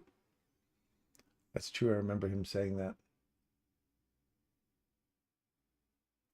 To support a bias. Okay. So if you were bias on, let's say, NASDAQ, and you're bias short, and it was making new highs, and everything else was making lower lows, then you look for the reversal because that's the one that's most likely to reverse to get in sync with the other ones. Is that correct? Is that how I understand it? This consolidation is literally testing my patience level. Furba, slow down. Take a deep breath, my friend. Just watch price action. This is where your patience should be the strongest during this, because you get to, it's slow now, and now you get to really focus on where you think the candles are going. If the candle's going in the wrong direction, look at it now and say, should it be going up or down? And if it's going in the wrong direction to what you're saying, then did you guess, or are you actually picking a reason for that? So even though you're in a consolidation, take a deep breath, Furba, and just go slowly. Just wait. Get your confirmation, and just slow down and just read the candles, each candle at a time. So we got that downward break in structure right there. We close below it right there. Boom. Come down below it. You don't get an opportunity to get back in. So what do we do?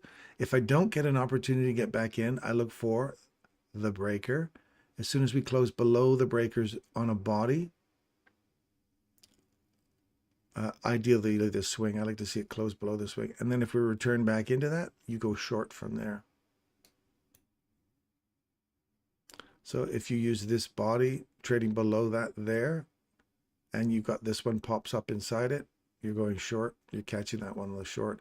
So Furba, don't sweat it, man. Watch how price acts off of each one of these candles and say, that one makes sense. That's a senior array. If you still can't identify these as senior arrays and discount arrays or premium discounts and mitigation blocks and propulsion candles and all that stuff, if you can't see that, that's what you need to be practicing. Don't worry about the consolidation looking for a big rip. So we're finally getting some movement in NASDAQ. ES, look at ES, still doing a beautiful little rundown. Now, where do those other guys who said, when we said up here that we were short on NASDAQ, when we cut, or ES, when we got this run up, and we said the reversal happened here, and we got short there, and we said, we know where the market's going now, and it's going this way. It changed, and we went, oh, maybe it's going back up. Nope, it's going back down. We're right. It's still continuing down, down, down. When did these guys realize that the market structure had been broken to the downside again, and this wasn't going to continue back into that higher range? We saw it right here. It makes total sense. You watch it, it goes, it's going short. Oh, no, it's going long. No, it's going short again. Okay, get back in sync. It did not break that old high, so we're still short, short. Still short, short, you're short. So that was the only time it threw you off and you got back on from there to there. You're back in sync with the market again. These guys have no clue. They're waiting for this break in market structure to the downside to say, yeah, now we have a break in market structure. Or at least the guys I was having a conversation with last night. So And they had like multiple different explanations for breaking market structure. I'm like, man, it's way simpler than that. Just watch the 1 minute chart. You'll see it. Watch these inversions. They make all the difference. They really do.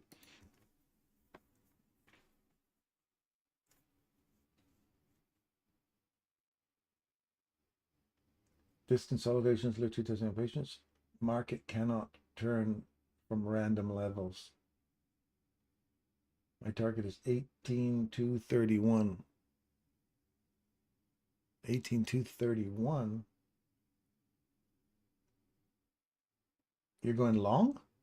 18,231. Oh, sorry, I'm on the wrong chart. 18,231. There you go. You just hit it. Booyah. Nice call. Ask Akashi. Akashi? Kashe?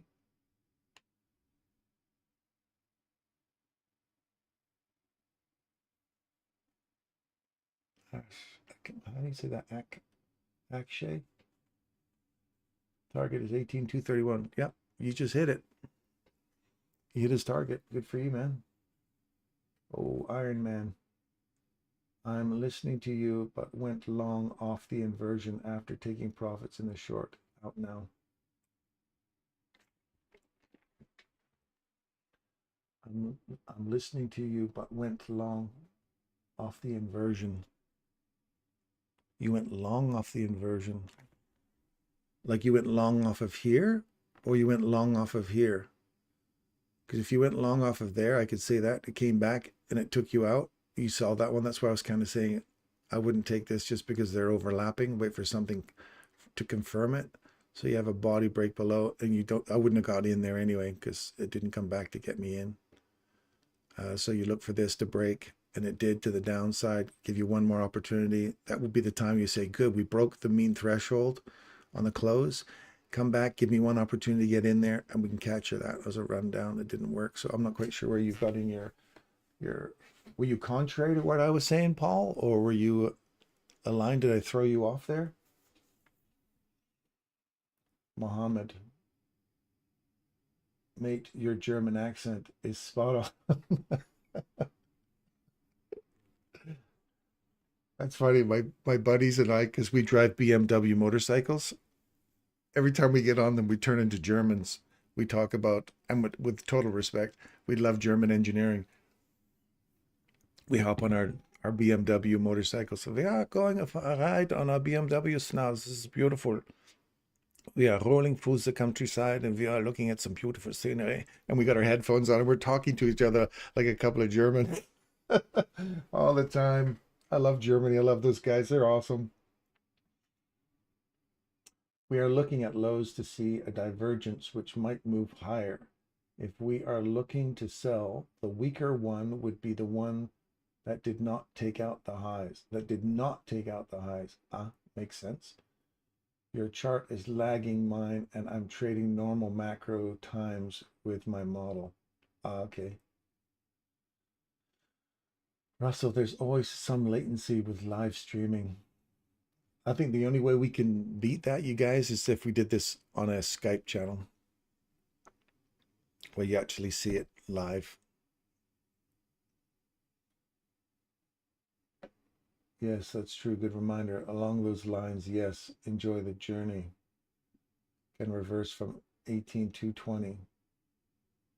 DO2 level. 18,222. There's 18,222.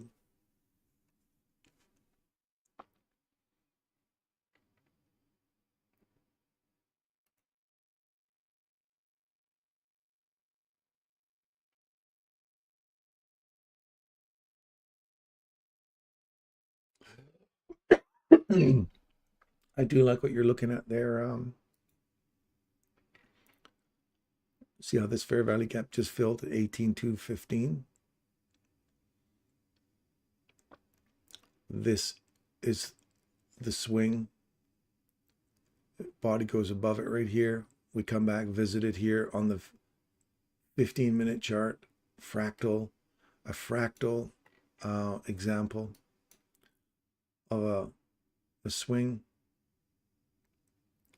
Body takes out the high of that swing. This one opens, comes back inside the swing to go long. You saw the market change direction. It was going long, came back, gave you a false run. All it did was come back to a discount. I bet you it's just a discount array inside here. There's 50%, just popped over the 50% to run back up. As soon as you see that, just pop in here and it breaks that high, you get long again there and you capture that run on a 15-minute chart. So you're catching some serious ducats there. And if you miss it, so is there a breaker in here? If this is a swing point, that's a high. You come back down. We have an old high right here. It came back to the old high right there. Nope, didn't even quite tap it. Just short of it there. I don't know where that one's high is. 88.25.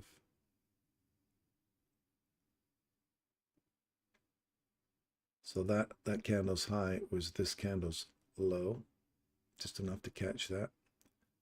Continue to the upside.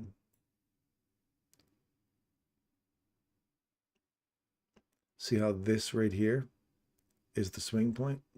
Then all of a sudden we go above it. And you go, okay, so I'm going long. Then I suddenly go short below it again. Right here, waffle, waffle, waffle, waffle, waffle. Then it finally breaks down. That swing point was sitting in there for hours. Hours and hours and hours, just waiting. Asia drops down in London, comes back into the Asian low perfectly. Right off. I love seeing those. I just love seeing. Michael used to teach these things so often back in the day. When you see the Asian range created, nice and small, we pop up. London comes back. We drive down, come back up into the bottom of the Asian session low, and then get short. Or you'll often see this where the London makes the high, then it comes back down through the Asian session, comes back into the Asian session during the London lunch, and then leaves from there. Like this is London lunch hour, is the retracement back into this Asia. You see this so often, man. It's beautiful when it happens. Anyway, so you would have caught that on that, sorry, let me point that out again. You would have caught this change in price action way over here. Yesterday's New York session, the reversal happened. And you waited through the entire night into London before it finally followed through. And literally, look at this one here. Body trades below. You get one opportunity to get in again here. So if you just went, yeah, well, you know, I'm going to wait. I'm going to wait till I see something clearly with a nice big body break through that thing because we're in a consolidation here. If I get a big displacement candle, good. There's a good body down. That one's a nice one away. Come back into it. Cam model one entry for a short. If you're into cam model stuff, which is another one of those entry patterns that somebody was asking me, do I use those? And yes, I do.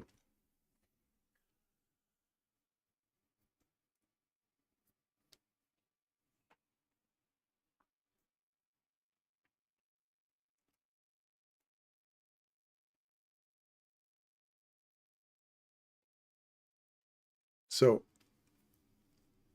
I still see this as going lower. Right from here, you guys, we call this from here. We called it from up here. We call the reversal. Then we call the reversal again. Short.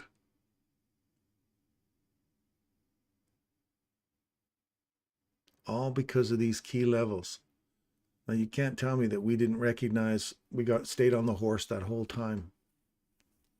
And you're just trailing this down. I haven't given you minute by minute, but you don't, I shouldn't have to because there's nothing that's given us a reversal here. So you're still bearish. And you got that. Macro begins. Oh yeah, okay. Here's the 11 o'clock coming. This is where Akshay was saying we could get a reversal happening here. this would be the time for a nice little retracement back into this range, 50 to 62%. So wait. Let's do this, my friends. Where's 10 o'clock? There's a 9:30 open. Let's pull this here. Let's reverse engineer this. So where's the logical place? So if I just came off of this one here, if it doesn't break below here and 11 o'clock hits and the macro starts to unfold and we start pulling back into the range now, where would 50% put us? Right back into the fill of that fair value gap. If it decides to keep coming lower, where would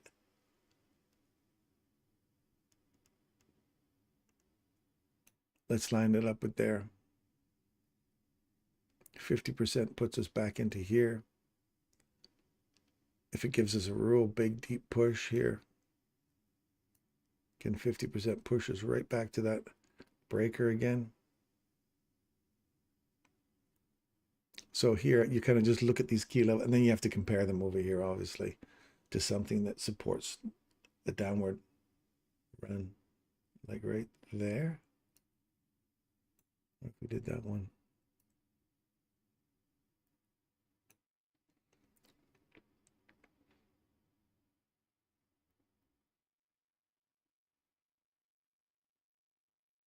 So now when you look at this range and you say, if I break this to the upside, we've got further upside, right?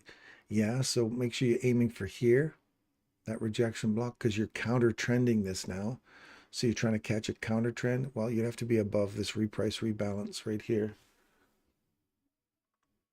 Yeah, some faker. I hate this damn faker people. When you get a phone number that starts with +27, you think, there's nobody I know with +27 area code. Unless you guys are calling me from somewhere.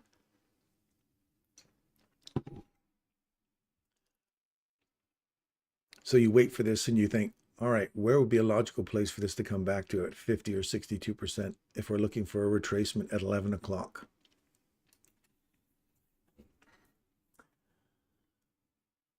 Where is optimum trade entry for reversal? Optimum trade entry for reversal. So I look for this reprice rebalance here. We've got nothing in here. This is really tightly traded, so I'm still very much bearish right now. I want to see a fair value gap get below an old low over here somewhere. There you go. If this takes out this low, ooh, you look for a delicious little retracement here. Let me see if we push this all the way down to here. If we go down to, ooh, wait a second, stand by. Right there. You see that? That's what we're going to do. We're going to do that. Watch here. We're going to look for a fair value gap forming in here now. So if you're trailing your fail safe down, you're sitting right above here.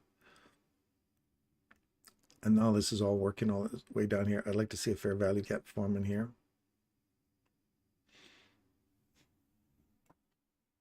This is where you start to look now and think, what would I like to see in the next 1 candle, 2 candles, 3 candles? Like I say, I want to see a fair value gap form down here somewhere. My stop loss, which is sitting right above here, fail safe would be up here. I'll be starting to drive it down now because I'm getting close to a time where I can expect a reversal back into this run here. So there's a fair value gap hopefully forming right here. I put my stop loss right up here. Fail safe would go right there if that continues to stay open. And if it does, that one becomes the reversal because we've taken that one out there. I'd like to see this get like a nice significant low get taken out. And then we wait for that reversal pattern to start happening for the 11 o'clock. So all we're looking for now is this 11 o'clock time and price to get below here and create, or even hit to 50%. I don't care. Ideally, I'd like to see something get below here, maybe even fill this fair value gap, return to Sunday's open. Again, that's why I have this one pulled down here to Sunday's open. And if it reacts off of that, if you're in this long run here, the moment you have a reversal pattern form, you close this descending trade out, this down trade out. So if you're watching this running back down, the first time you see that break to the upside through that inversion, you get out. And we don't have anything here right now. So I'd hate to see this come pushing all the way back up to get through here to give us our reversal.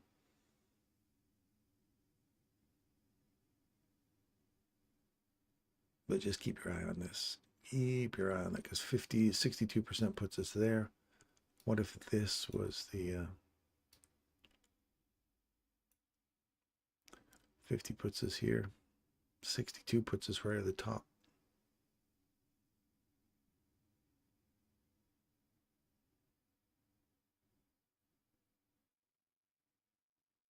So if this becomes a fair value gap now,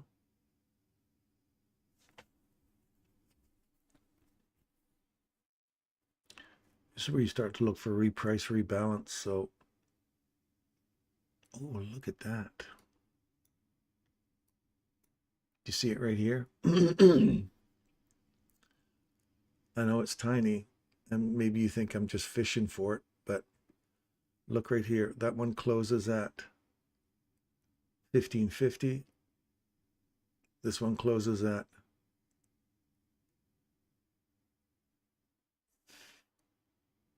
1 or 205 and 212. So there's 7 handles space in between there. Watch. So I'd be out of this. There's a little switch up right there. See that little imbalance? Little imbalance.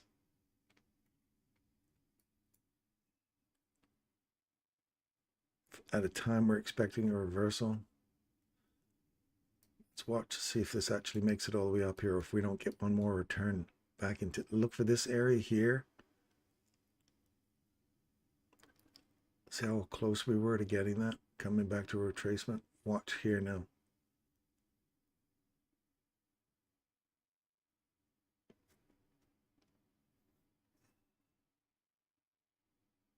And this is the spooling, right? We're starting our macro now, 11 or 1050, and we're spooling back up the other way.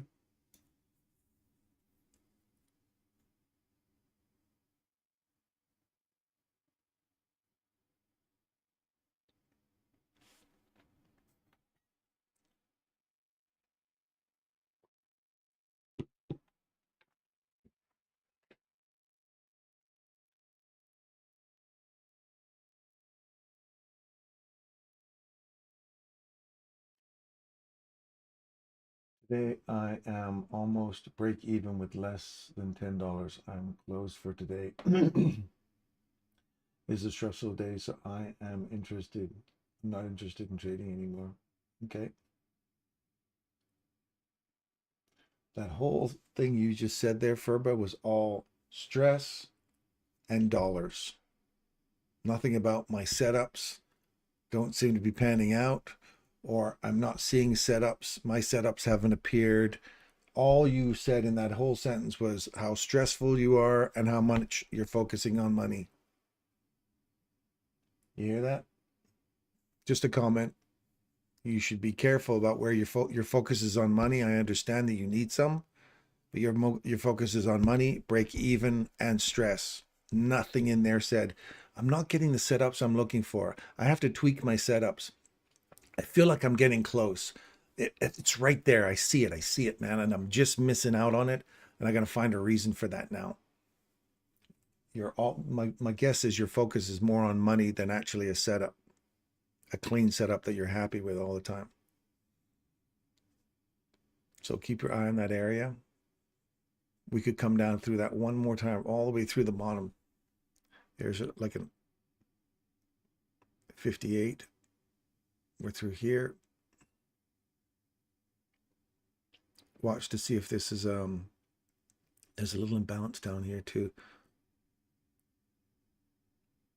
We've already ripped through it though. We can come through this one more time. We did not trade above our big open one that we're looking at back there. back to this order block.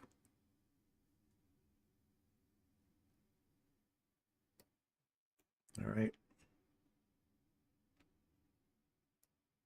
Let's go back down to my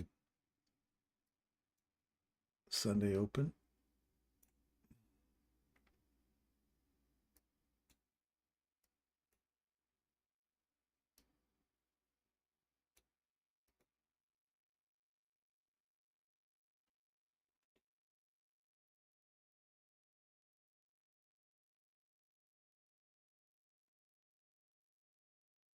We didn't really take out a high, so this isn't a swing.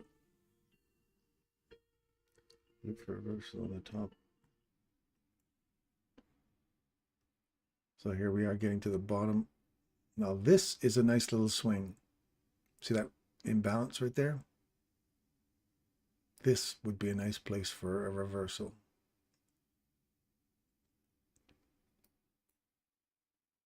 Just watch it. You don't have to take it. Just watch it. You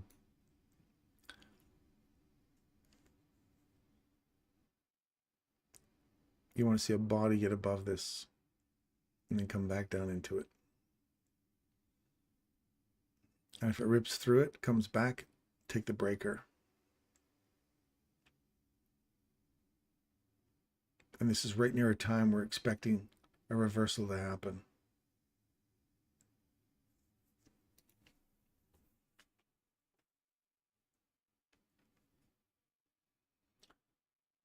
What bike? What bike? Oh, it's a BMW F800 GS. It's a touring, or like an off-road, on-road kind of adventure touring bike. Back in the day, all of us guys at the fire hall, we went down to the local bike store, and 5, 6 of us bought brand new BMW motorcycles. The salesman must have been just in his element that day. And we all bought BMW motorcycles and took off down into the backcountry discovery routes in Washington. And then we did the backcountry. The following year, we did the backcountry discovery route in Colorado. Man, what an adventure. Taking these big ass motorcycles up over mountains, bathing in rivers, sleeping below the big ponderosa pines. It was amazing. We had so much fun, so much fun. And we went for easily 1,000 miles. We're gone for over a week. Just, oh man, every terrain you can imagine, up in the mountains, through the trees, over gravel, desert type areas, snakes. We saw snakes, and we camped out in the trees, out in the middle of the wilderness, where we could see Mount Rainier from the distance. Man, we saw some beautiful, it was awesome. It was amazing. We had a great time. There's a bunch of firefighters, and one of my buddies, had this huge crash. We had to haul him out. We went down a wrong trail. It was a single track right off this little cliff area here. And we couldn't turn around. We had to keep going further and further into the woods. Oh, what an adventure. What an adventure. I look back on those days and I go, they were so awesome. Don't trade more stress. Michael showed us equal lows the other day. I'm thinking we're heading in that vicinity. Maybe the take profit should be the rejection block on the daily. See how now we've traded above here? Now I'd say we're bullish.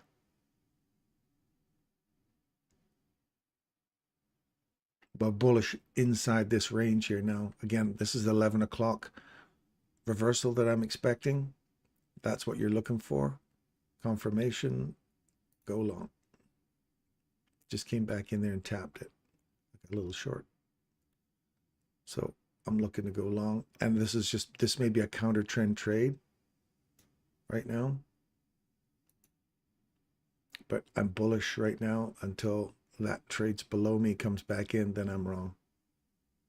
And this could be a consolidation and I could just get my ass handed to me, but I'm just going to go with trusting my thing right now, my PDA. So the problem with this is this should be way down here. If a wick comes through here and takes me out and continues back to the upside, I'm just going to get beat. because the ideal entry would be right here.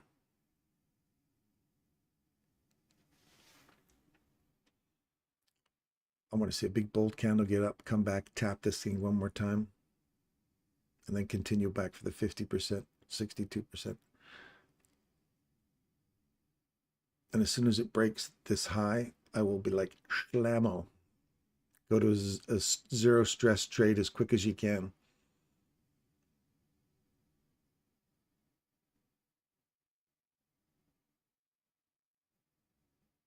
I've only got one lot on there, so we'll see how this acts.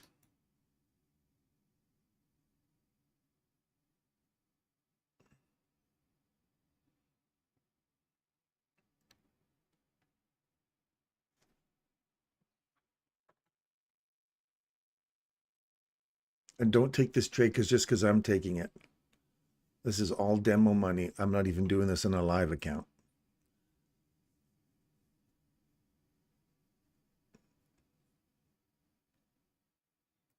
So there's the second one. If you're looking at first entry, second entry, third entry, right there. Do one more right there, and I'm going to move this down. Follow the rules completely here. So if I'm wrong, we'll take a big $1,000 hit. So that's the ideal one right there. So now if this trade's below me, comes back in, then I'm out. Then I'm in the wrong place. But that's the full fill of that inversion. Now you want to see this start to really kick up and leave.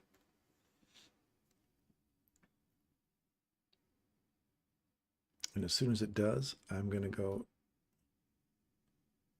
take that high out.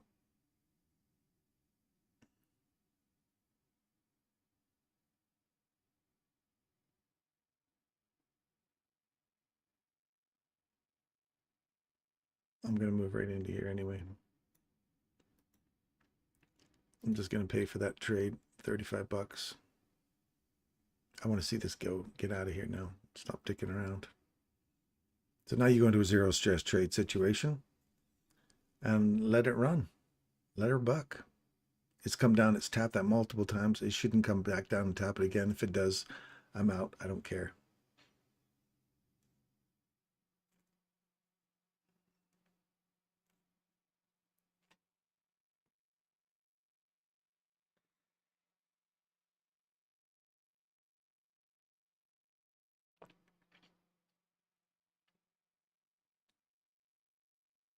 Hopefully we can get that whole, use the fib tool now to scale us out, or scale out one here.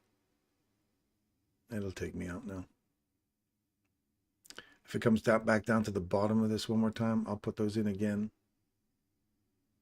I'll see if I can buffer this up a little bit.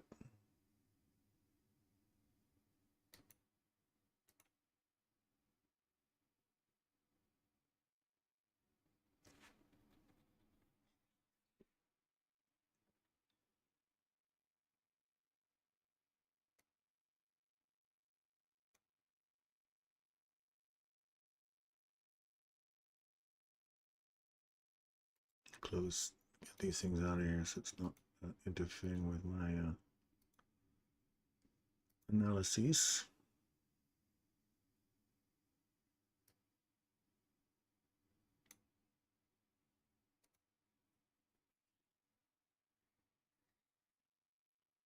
I don't want to see it keep coming back and tapping me out here. Like, we should get some intention.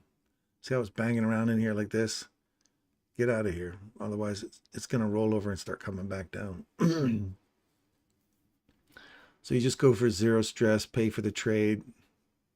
If it doesn't pan out, you want it to do something. If it's not going to do it, it's going to come back against you. Don't give it a chance to. Or don't even get in the trade because you think, why are you even bothering? Well, I just want to see if this inversion at a time and price continues to follow through the way that it's supposed to.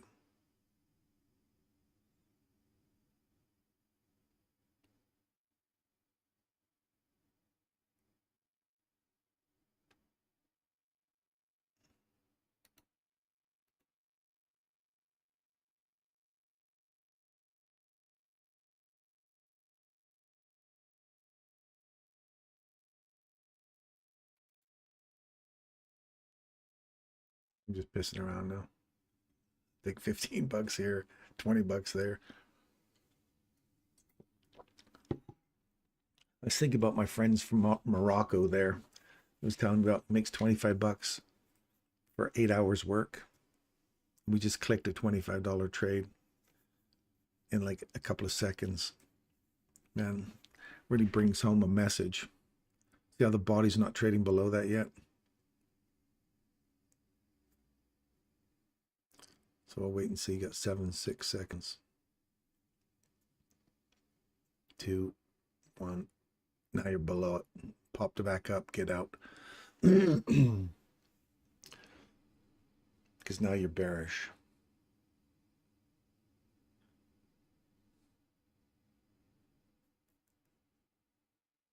All because of that there. Bullish, bearish, consolidation. We're trying to counter trend something. Clearly that is got a lot of more weight, and it's not going to give you a chance to retrace back in at 50%. Or maybe it will. Who knows? Wouldn't touch this now until it broke that high, came back into that breaker. I wouldn't even mess with that one now. Wait for something cleaner to happen.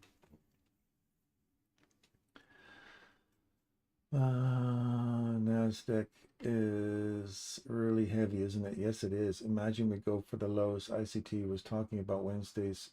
Laugh my ass off. One giant seek and destroy week. Yes, for sure. Yes, sir. We could see a reversal. Fair value got broken. Looks like it's continuing bearish. Yep. Robinhood. I don't understand it either. You will see really sold old school ICT. You'll really see solid old school ICT traders like 100 subs, while 18 years old who just started and only trade 22 model have over 100,000 subs in a year. Yeah. You know what? I'm happy with our 132 people, 632 people. If I don't grow any faster than that, the fact that you guys are spending time with me, to me, that's more. I'm honored by the fact that you guys spend more time with. Sure, we'd all love 100,000 people. Just means that I get to help. What I think is, I think I'm helping. You guys are the judge of that. If you come back every day, if it's helping, I'm obviously doing something that you like. But if those other guys are more popular because they're trading a particular model that suits you, man, go see them. Don't waste your time with me. I'm just going to sit here on a 1 minute and I'm going to show you how to read price as it's happening. What you develop, and hopefully it sharpens your own model. If you're trying to trade my model, learn my model, it may completely throw you off. Michael made that comment in his show the other day. If you keep trying to chase after the new, freshest, fanciest little fail-safe model that comes along, you're never going to get solid with your own entry. I developed the fail-safe just as something that you can plug into and augment your model as a way of protecting your investment. If you use it, great. You're welcome to it. If you don't use it, that's cool too. I'm just here to show you how to read price action.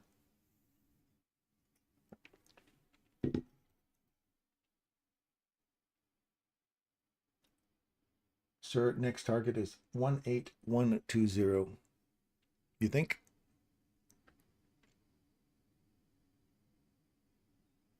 My next target is 18155.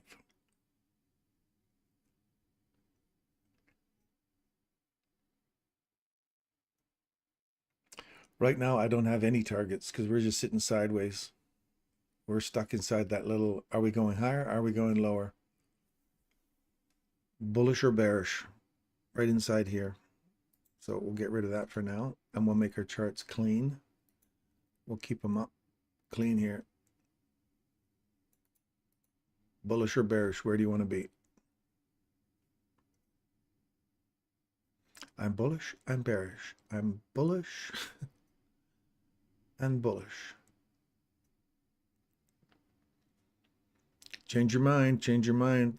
The markets are switching back and forth. So now Nobody can tell you for sure which direction it's going. Yes, there's an overall bias going lower, but right now, as the price action is right at this second, I'm more bullish than bearish. Nope, I'm more neutral. Now I'm more bullish. Now I'm more neutral. Literally, as the thing's ticking away here, now you're back to neutral because you're inside that fair value gap inversion. So it's really running out. This array and that array. We're stuck between that candle and that candle. Or if that candle's inside that one, you're stuck between this one and this one.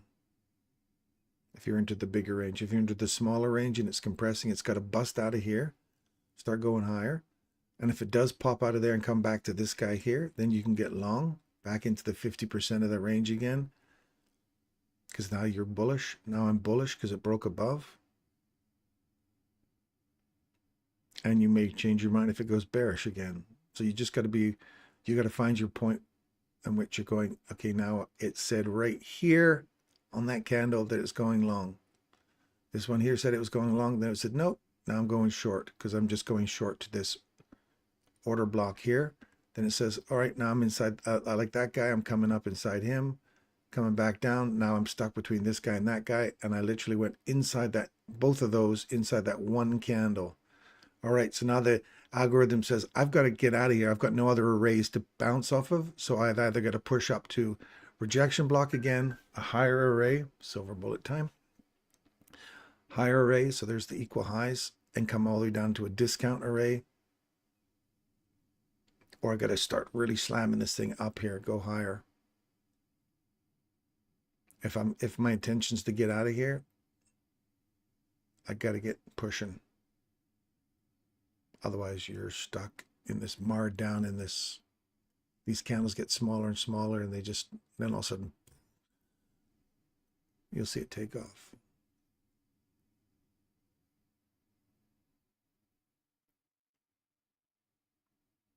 There's the 1110 silver bullet, little tiny opening there. You come back inside it to go long. Get your 10 handles from there. There's 11, there's 20, there's 20, that's your silver bullet entry right there at 10, 12, 10, 13. You come down, and I'll draw it out a little bigger for you. See it right there? There's your 10, 11. You come back into it, 10, 12, 10, 13. You're aiming for your first objective right there. So if you want 10 handles out of that, there's 12, 12, 12, 22. There's 10 handles right at the rejection block. Dusted. See, now we finally have to break out, extend our range. Now you're looking for a body breaks above the high here. I didn't see it. See that the body breaks above that breaker, and then literally goes boop right into the breaker's mean threshold right there, and then left. And you're aiming for your first objective up here, second, third. If there's more back there, pull your fib, do your 50, 62%, whatever you're doing.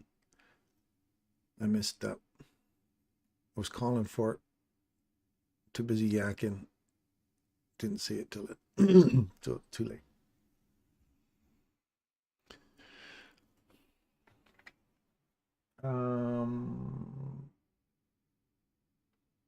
TJF play out already. I missed that 1023 sell because it made equal highs. I thought it would come back and sweep them, but it did not. I got manipulated. Yes, sometimes it doesn't take out those highs, man. You just stick with, and this is kind of cool. That's a good point, Mohammed, because now you got to go, do I trust the arrays, or do I always think those big flat tops are going to get taken out? Michael says those flat tops become jagged. They're made jagged before going somewhere. But sometimes you look back in some of these day charts and they don't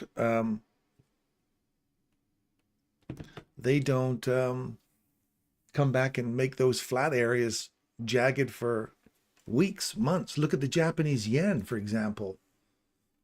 Look at this. This is the day chart. And look, pull back even further, right back there. That's February or Friday, October 7th of 2022. 2023. Flat.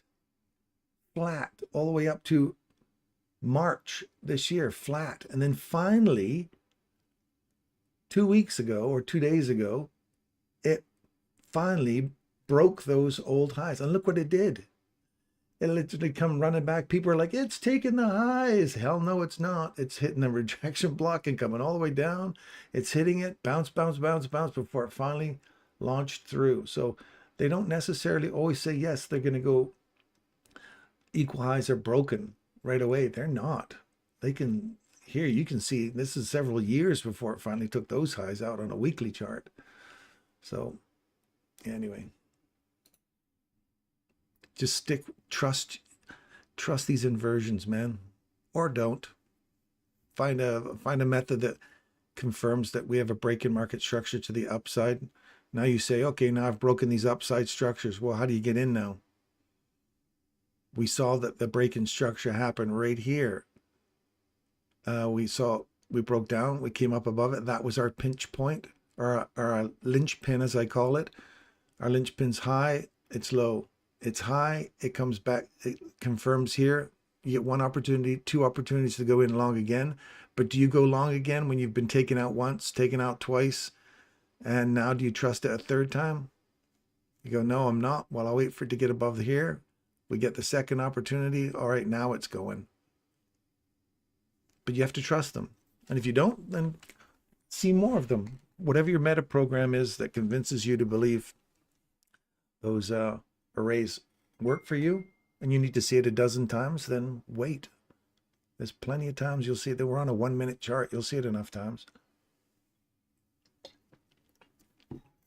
And you'll find it, once you start to trust them, your level of stress will diminish it will diminish dramatically, because you'll have a fail-safe sitting there saying, if it fails, at best, I'm going to break even. At worst, I'm going to get my stop loss taken, and I'm only putting 1% or 1/4% or whatever I'm willing to risk at that low.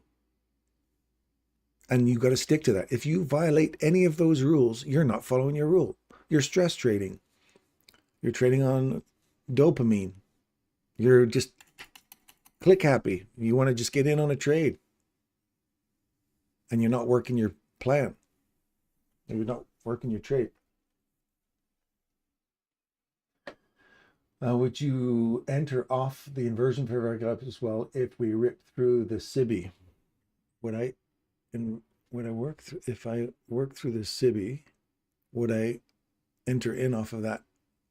Here, let me answer that question this way. Sorry. Let me answer that question this way. If you were going long here and it came back and took you out, let's say you enter, this is why you enter in here. If you're wrong and it trades below you here, pops down below, and then it opens up, comes back to you, gets you out, you're break even. Now you say, all right, now I think I'm going to go short here. Then all of a sudden it goes, it drops down below. If it comes back into it, you're going to go short up here, because if this fails up here, you're going to go, I'm wrong, I'm going to go long. So this is a break even. It comes back and breaks you even. Then you switch to this side of your fair value gap or your inversion, and you say, I'm going to go long or short here. If it comes back to me short here, which it does all the way back, it taps you here, and you go, great, now I'm short there, optimum place to go short. And then you go, if it trades above me, I'm wrong again, and I'm going to go long. So it goes, boop, pops up above you, opens down here into you. You go, okay, now I'm out again. I wait. Now, if this goes above me, I go back to this side and I say, I'm going to go long. And you notice it never comes back to you. It never gives you an opportunity to go long. Right? But those are the perfect places to go. I am long, I am short. Because if I'm wrong, I'm out at break even. If I'm wrong, I'm out at break even. And then you hope that it comes back to here so you can get the long. And if you don't and it takes off, then you go, that's fine. The confirmation is if it breaks the breaker, then I can get in on the breaker. I'm still in on my trade. That would be the ideal way, I think, to try to picture your inversion. What do you guys think?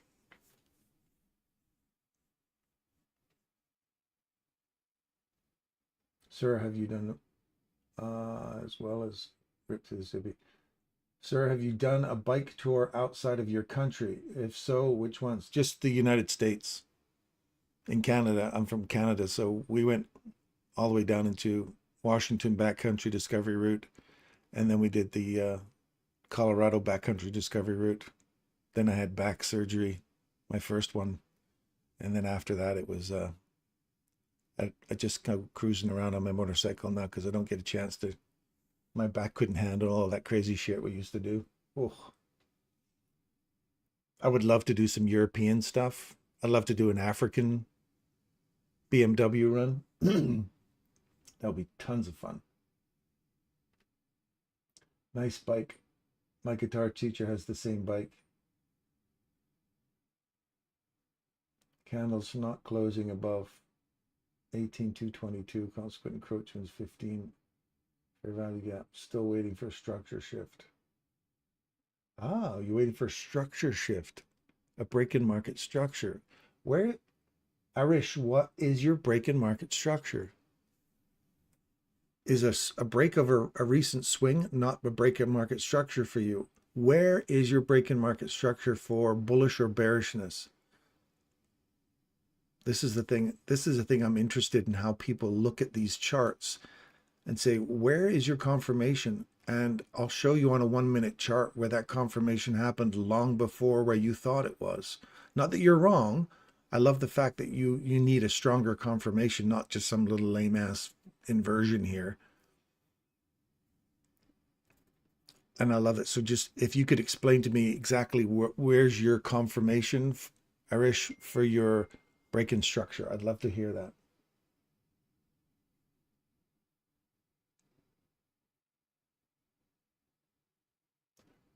Younger lot is giving entries so they have more excitement. We are doing tape reading and analysis. Yep. There's so many people. I found you today and I've never seen a trader so close to my style. This is amazing. Johnny, well, I'm glad you and I share the same style. No targets. The price is just doing nothing. Fernando, the price is always doing something, my friend. It is always doing something. The price is always doing something.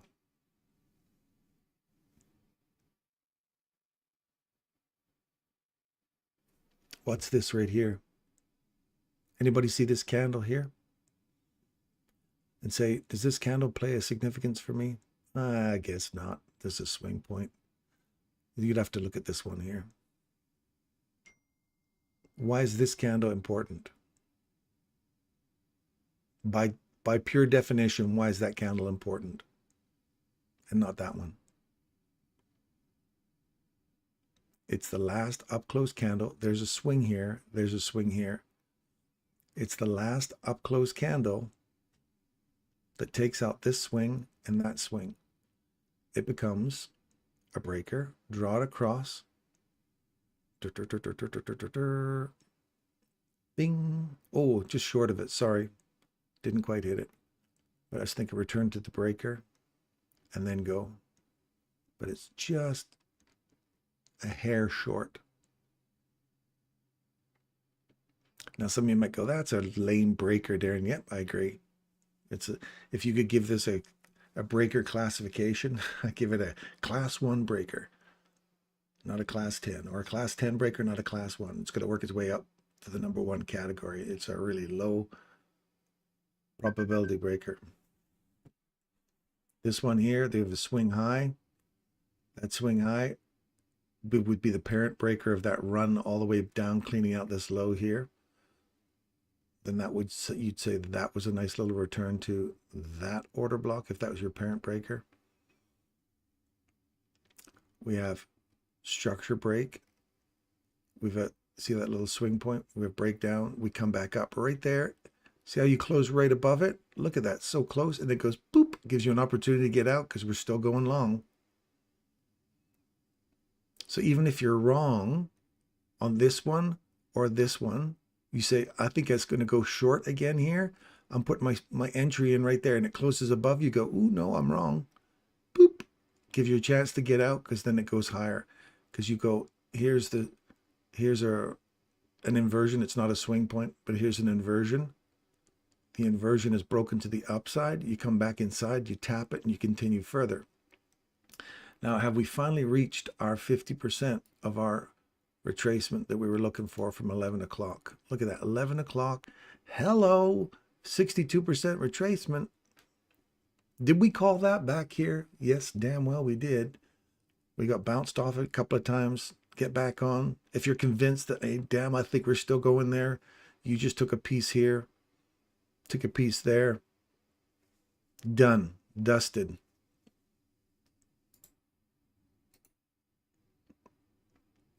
This and this were the throw-offs, or that was the throw-off right there.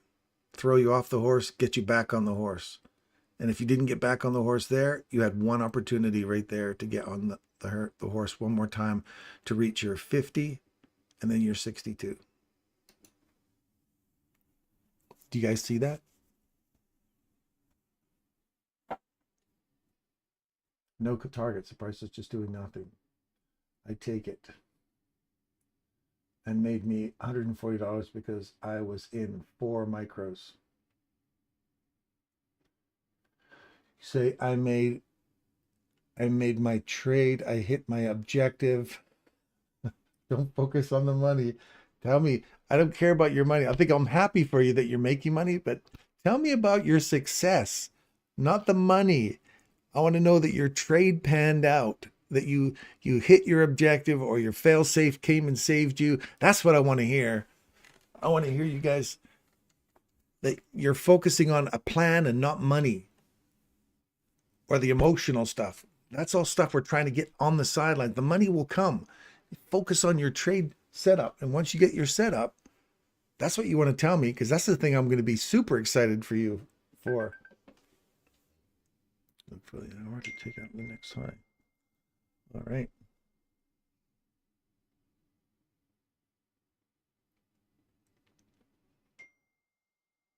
Robin, we got a guy, Mike T, in our thing. He does a lot of trades and he does a lot of videos and stuff.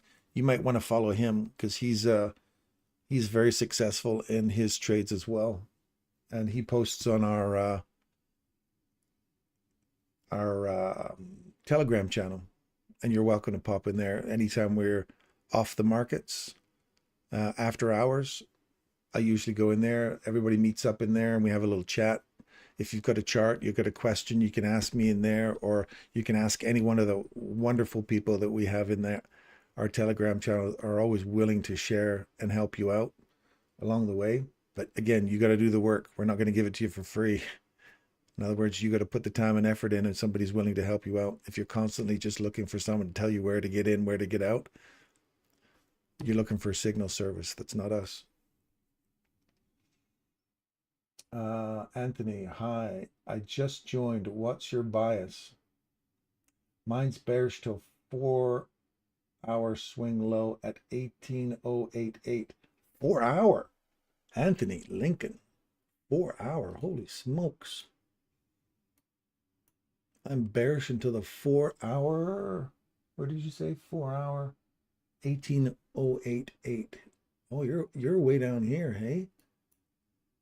18,088. Oh, you're way down here. Okay, so you're going for where Michael was saying was the lows for the day. So you're bearish. Okay, well, I'm bullish right now. Now you may go, he's full of shit. I'm on a 1 minute chart, my friend. So I don't support.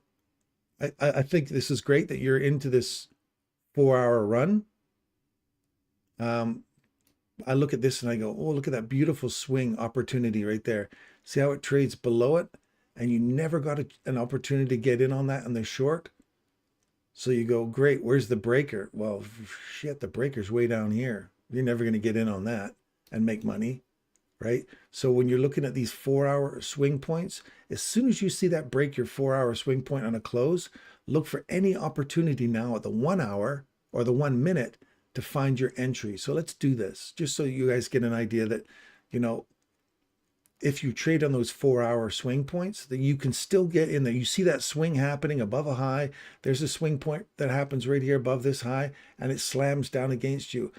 Let's look right here at April 11th, Thursday, and look for at 10 o'clock. So we're looking for Friday today at 2 o'clock. We're looking for a swing that happens in here Friday at 2 o'clock.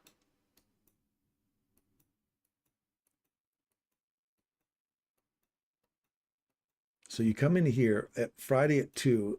There's your candle starting. So we see it break right here. So that's 18,443. 18,443. So it closes right there at 18,424, right down here. Okay, so right here, 18,424. And now we look for confirmation. Now you've closed below here. You say, I'm looking for, on the 1 minute chart, I'm looking for something that either gets me a reversal back, like a swing high that I can get back in on to go short. Because now I'm either waiting for something to get back in here that I can get short on, or I'll take the first opportunity to go short from that point on. So 14, 2, 4, 24, 42, where was that? Right in here. Okay, so here is we have our run up. We have our swing point right here. We break below it right there. See how, and I'm not trying to form fit this. I really am trying to show you something that works deliciously. So if you're waiting for that moment, that candle closes, you go, great, now I'm looking for a swing point. So now you start to go, we've broken this high. There's your swing point. We broke below that low. Next candle, you miss it. Oh no, you get it on that one. Or if you don't get it there, you'll get it right there. Right at the full fill. Stop loss goes here. And now you say, I'm now going to pop out of my 1 minute chart. I found my entry. You entered in right there and you caught all of this. And if you run, you're saying my objective is the breaker. You literally caught in at a perfect zero drawdown entry to here. Now you have to trust that now that you get into your 1 minute chart, that you don't get lost in all these crazy ass candles. You're looking for, I'm on a 4-hour chart. That's all I care about. I'm looking for my 1 minute entry. I found it. I've got it. I'm in. My stop loss is going to go up here somewhere. I don't care because I've got a 4-hour chart. I want to be above that 1%, quarter percent, whatever your risk is, your risk tolerance is, and you let it buck. And as soon as it starts to run down and makes a new low, slam-o, move to break even and wait, because that sucker's going to go on a nice little run. That's how you, again, just an example of how you could run that swing point. If that's something you're interested in, if that helps you, I'm happy for you. But otherwise, right now, I'm still bullish. We have nothing that's confirmed. So until we get a body, we've run that high out there. See that? If we get a body goes below here, then I will trade that short. If that makes sense to you guys. Now I'm probably going to miss it because I'm going to look over here what you guys are asking. Didn't get along because price is still hovering. External liquidity. Look at the equal lows on the weekly. Yeah, I don't even look at all the equal lows on the weekly. There's a ton of them down there, but right now we're not heading there. Right now I'm showing you how to read just price action on a 1 minute chart. If you see this on a 1 minute chart, you'll see it on every other chart. So here we are. We're with 2 seconds.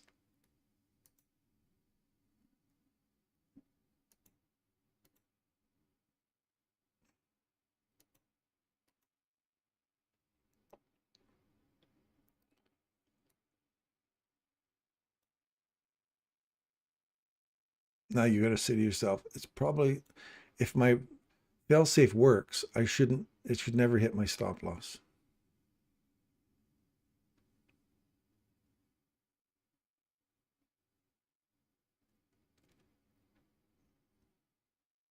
If this continues going higher, I've got nothing in here that there's, unless you look at I don't want to get caught up in these. I want a clean one. So we'll see.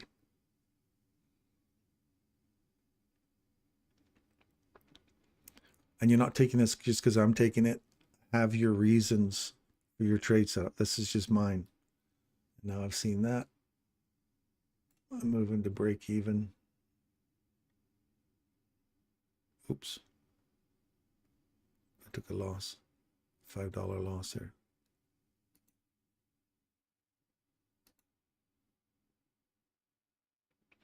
We'll do it again.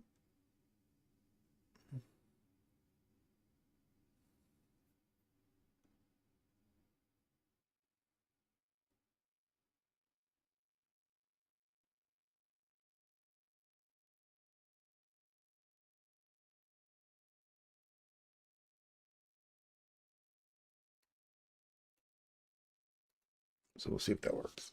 Anyway. Anthony, I didn't take a long token equal lows yet. A bit unfair price action down setup, sir. What?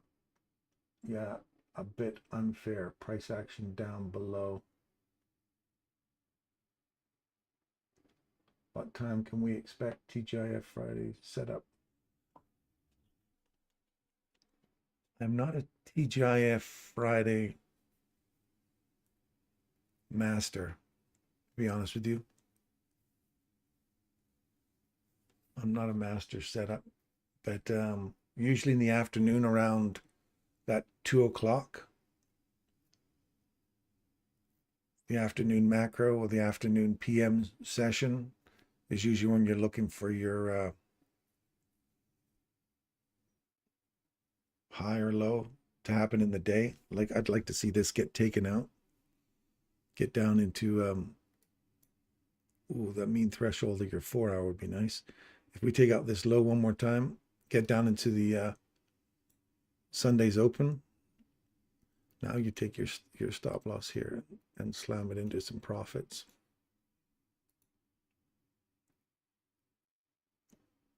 So I'm going to make back the money that I lost there.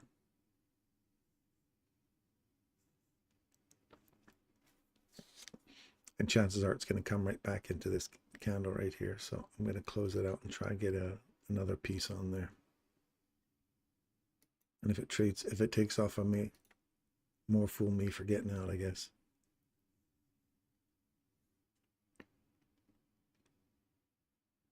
No, let's just do this properly. Let me do this properly here. We're going to wait for it to come back up there.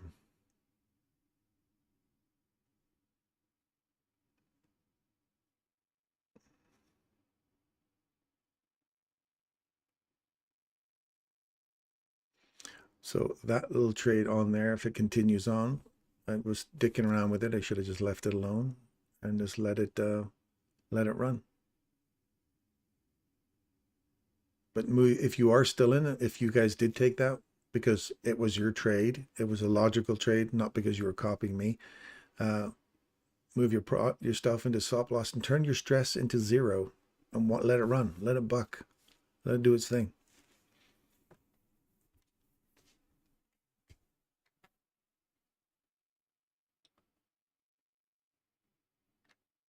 Jeremy Lawrence, Labo, they both retracted their statements. Ooh, what were they saying? Sup, homie? How you doing, Lobo? What's my plan for next week if I get bullish structure at that point on the 4 hour? What's my plan for next week if I get, I don't know, what is your plan for next week? I don't think it's going to get, I'm still looking for a big drive down into April. I would like a seasonal tendency to get me all the way back down to through those lows. And I'm not expecting it till Tuesday next week. Tuesday next week is my my prediction for the big run down into the lower stuff.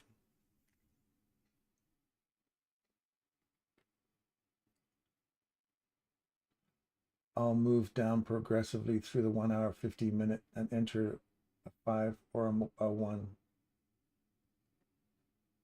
Good.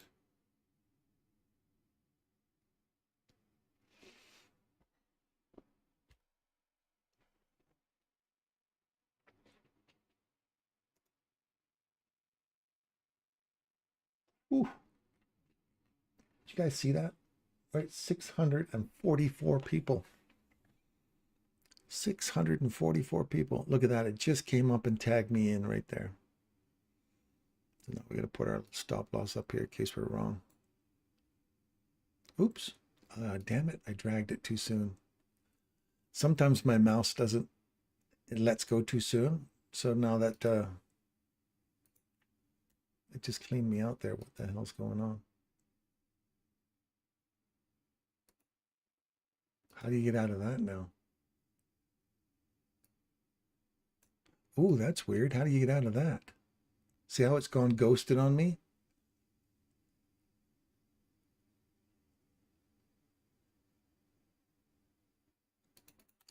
I can't close that out. How the hell did that happen? It's because my mouse dragged in trade. Can I close out a trade? How the hell does that work now? Okay, what if I go here?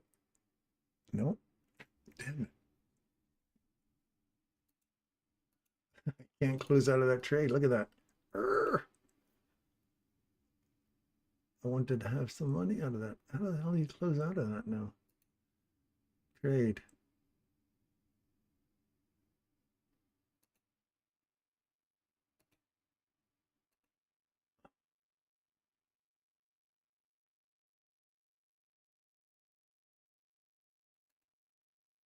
And it still won't let me go. Wow.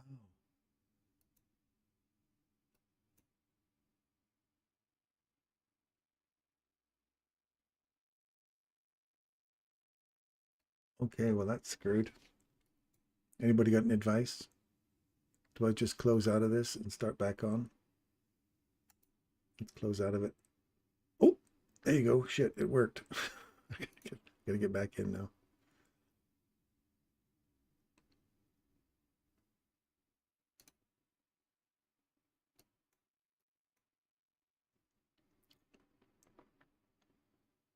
All right, so see how this broke market structure? I couldn't get out. I gotta get out now. I gotta take a loss. See how we have a swing below the lows? This straight breaking structure here, the body breaks above it. So I'm trying to get out, couldn't get out. Runs back in, gives you a perfect opportunity to go long. Now you're going long. Trade from one to the other. It got above me here. But there's your swing opportunity to get long. You go short, get your opportunity to go short, make some money, take it back at old highs here. Whatever you want to look at your range, use your fib tool to scale out, whatever method you want to use there. I totally hosed on that ghosting crap, but whatever. Here's your reversal, swing, reversal, body trades above, pop back in, run for highs, take your money out there. And if you can get the extra high, take it. And then you wait for this high to get taken out and look for another reversal. And then you trade from one reversal to the next discount array. See how you're kind of looking ahead now at what you're expecting to see or what you want to see? And you're just coming up for lunch hour too, so.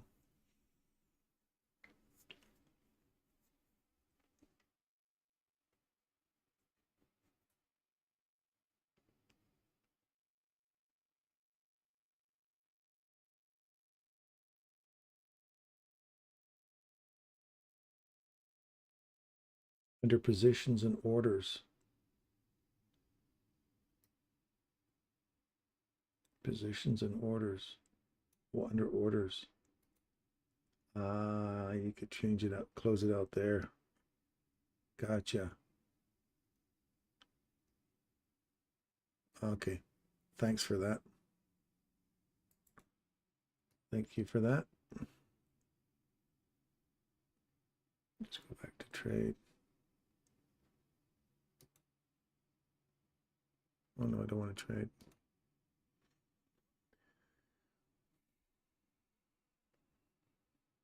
So if you just keep catching these inversions,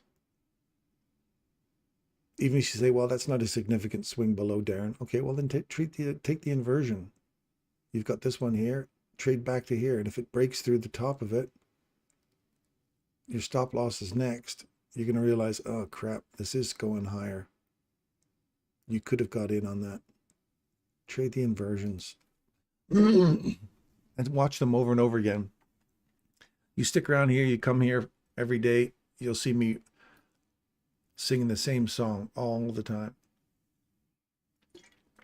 I want to be as consistent as I can for you guys, so you see it in front of you.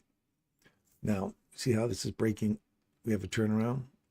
If we trade below this now,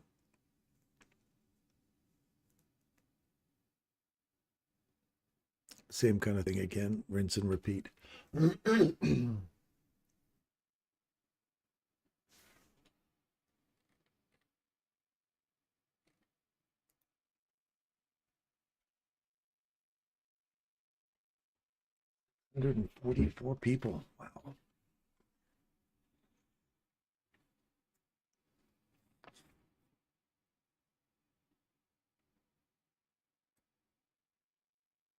There you go.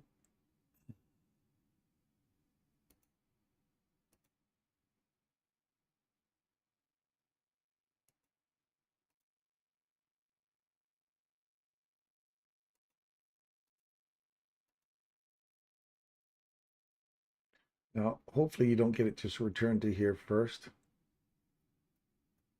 If it returns to there first, then I close those out because you're stuck between this one, and that's ideally where you want to enter. So this could be just simply running back to here to go higher again. So then, because then you'd be trading from here back to this one. You're in between premium and discount arrays. There's one there, good.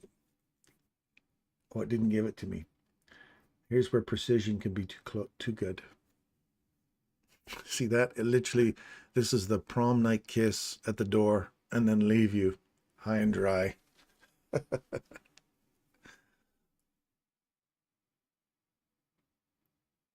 Now, if it runs down in here and tags this, tell me that's not a level of precision, folks. I put that at 27475. What's the high of this candle here? Or what's the high of this candle here? 27475. Literally perfect. And the spread is 0.25 to 0.5. Literally, I was too precise to get in on that.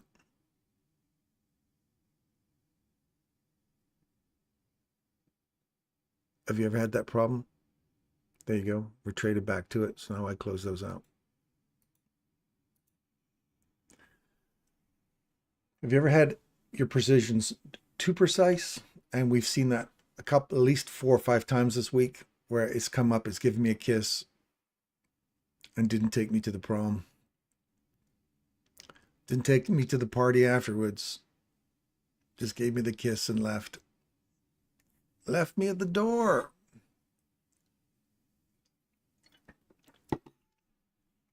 So even here, remember Michael used to say, every time you trade, make sure you account for your spread. I didn't think the spread would be that big a deal when you're only talking a quarter or a half. Well, it made a difference right there.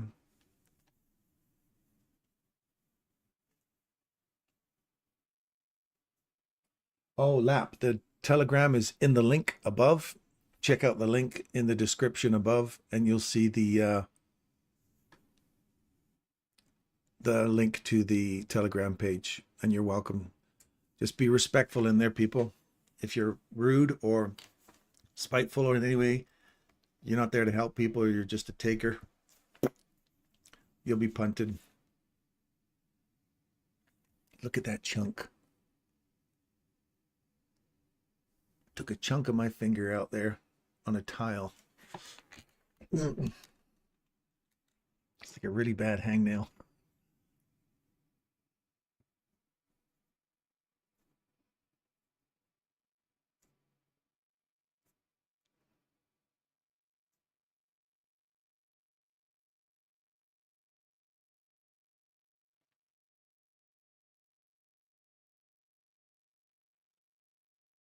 Only 7 likes.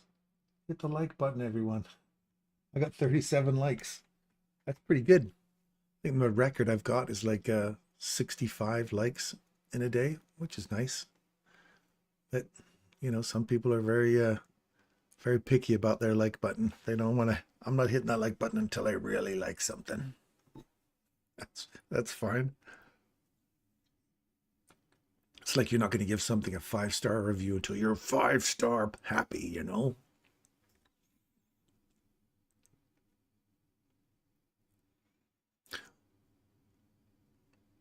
So you see how that array would have paid you from, albeit I was too perfect with the entry, 74 down to here. Even if you go to the breaker, overall breaker run here, mean threshold, 74 to 54, 55, that's 20 handles. You want to see this breaker give way now, and you want to see this just let loose. So if it does, and we don't get an opportunity to get back up here one more time to go short, then if that breaker lets go on a body and you come back into the breaker, get short. It's that rinse and repeat rule. That's my setups. Those are 2 setups I look for all the time. And my fail safe will be above the breaker. So if I lose the breaker on a body close, then I close it out. Ideally, the ideal setup entry would be the midpoint of the breaker or below. If I lose the midpoint on a body, I start to go, oh, I'm losing faith in it, and my stop loss sits right above it. So I take a really smaller loss there because I want that breaker to hold. And ideally, it should just come up, tap the wick or the body, and just go. That's what you want. Don't settle on what it's going to give you. Settle on what you want it to give you. If it doesn't give you what you want, move to the sidelines. We're in a 1-minute chart, people. Our setup will happen over and over. And you've seen me give you quite a few setups this morning, quite a few examples of setups this morning. And you see how they've panned out. And you see me make some stupid mistakes in terms of trailing my stop losses too fast. Or those are all good learning moments. Screen capture it, journal it. See how we're eating through that mean threshold? Good. So we're expected to see more downside, but we could get rejection block only, turn around and come all the way back through. So prepare yourself for that. Are you paying yourself on the way down? Because if this reverses on that rejection block now, because you're aiming for down here, and you didn't pay yourself here, and it returns all the way back up there, that's unrealized profit that you now have to go back to break even and start all over again. Pay the trader.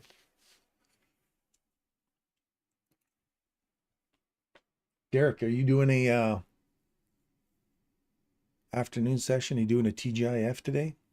Are you going to be sticking around for the 3:15 end of market macro day? I encourage you all to pop into our Telegram channel and check out Derek's show he does at the end of the day for macros. And there's a 2 p.m. fair value or 2 p.m. silver bullet too. So Derek does that one in the afternoon. I'm not too good with afternoon stuff because I haven't studied those macros that well. But look for Derek's show whenever he decides to do it. There's no pressure. And he'll put the link on the Telegram channel. So then you just click on that and you'll get to see it live as it's streaming. Way better than the little lag time we get in here.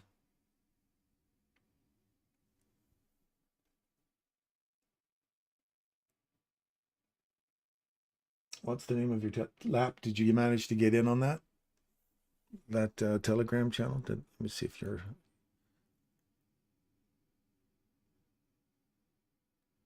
Sagish, Ragu Trader 3 joined the group. Ragu 3 and Trader 3 are, unless it's all one person. Welcome.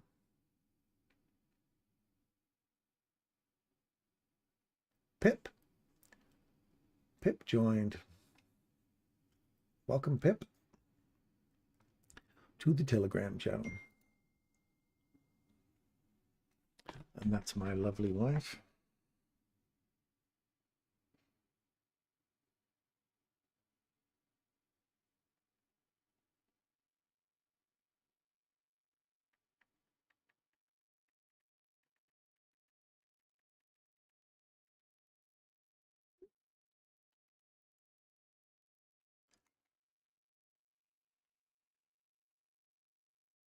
Did that hit the rejection block at all? Nope, just short. Jonas, go to the description above and you'll see the link to the Telegram channel. You can pop in there. Sebusio, Masaku, Sebusio Masaku. That's really cool names, man. I just love your names. Welcome.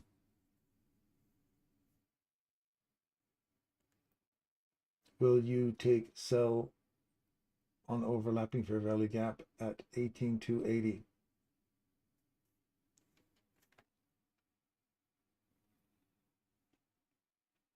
Will I take a sell there? I don't know. Do you think I should? Would that be a setup you'd be interested in taking? I think Robin knows more than he says he knows. He was playing like he didn't know, but I think he knows more than he says he does.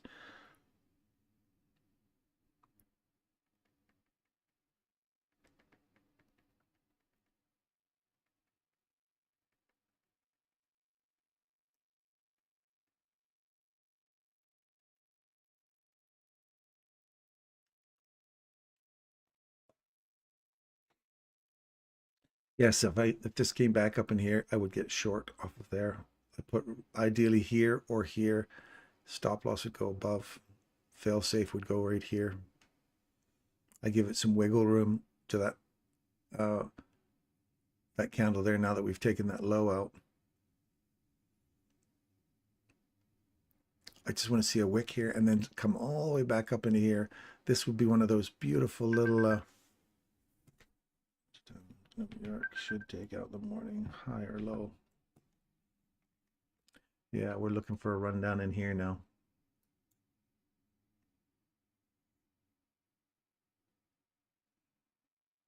Look at that perfect entry. Little kiss on the nose. I'll tell you, that was, I look at those and I go, we did this one, was it a couple of days ago? I had that one that kissed me right on the nose and left. It did not get me in again. Too precise on my entries. Got to give myself some slack in there, that 0.52 or 0.5. Otherwise, we'd be like killing it right now. You'd be just hauling some ducats out of that, let me tell you.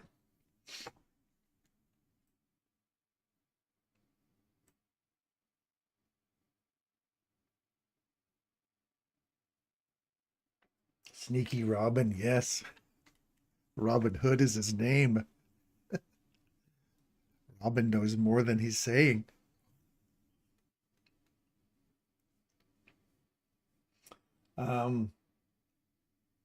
What's your Telegram? You got the Telegram channel. Lap. I'm in. You're in what? You're set up. You're in for, you're off the breaker here. Let's take the breaker trade off here. Oh, let's get it short right there.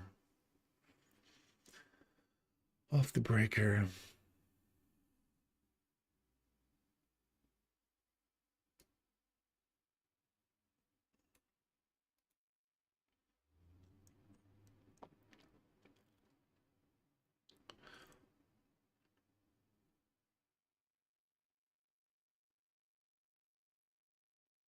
Now I want to see this breaker hold price, and I want to see it just start charging down now. I don't want to see it start pushing back up through here, because this mean threshold of that candle and this mean threshold of that candle. So we have this breaker here running down and this breaker here running up. They're overlapping. So I'll give the slack to this guy here. And now that if we take out this low, I'll move to break even, make this a zero stress trade as quick as you can. And then if it comes back and takes you out, if you have 2 or 3 on, pay yourself at that portion right there. 140 bucks. If you have 2 lots on, you just paid yourself 100 bucks, put it in your pocket right there. If that rips up against you right now, you'll wish you would have paid yourself. I've only got 1 lot on there, so I don't want to see it revisit this old high again, so I'm going there.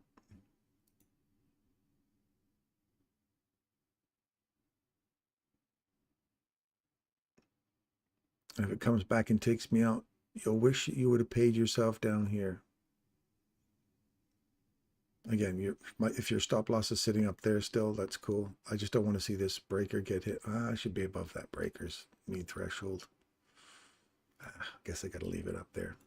It's too many variables there and there. I don't want to see that one get taken again on a close. So that's going to be my fail safe right there. If I see it close above that mean threshold, then I'm out, and I'll just sit on the sidelines and wait till I see something better. See, I don't want to see that.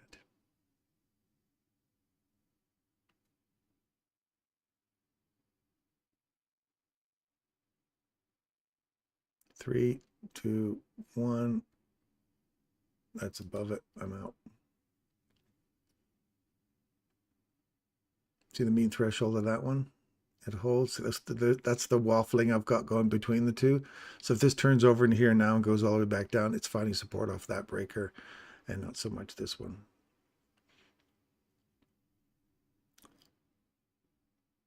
There was my opportunity to get out at break even.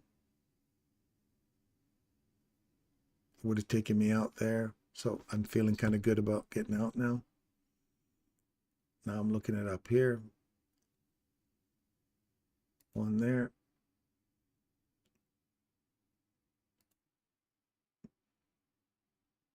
And I'll put one right lower.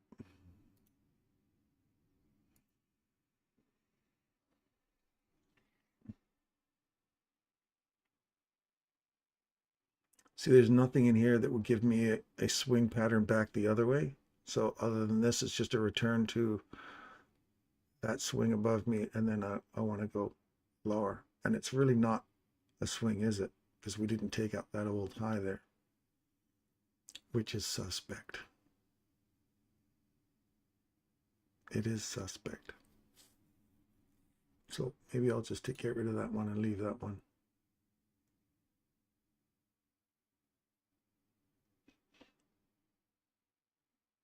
And we're in lunch hour here, so it's a matter of being ultra picky now about what you want.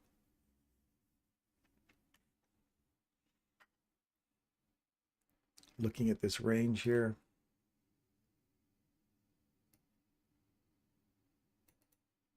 %, ran up into a premium level to go down. So it would have ran up just enough to take me out. So again, you wait for, if we get a big body candle trade below here now, and if we manage to come back up into that, you'll try it one more time. Otherwise, not that I would take this. It's just too sloppy right now, and it's lunch hour, so leave it alone. That's the one I want, because if that one fails, I'm going to have a stop loss that's sitting right here. That's like 1/4 or 1/10 of my, not even 1/10. It's 1/100th of my account. It's just one lot.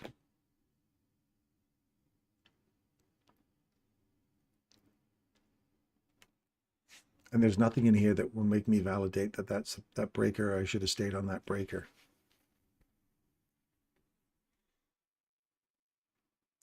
This inversion here, see how we got on top of it to go up?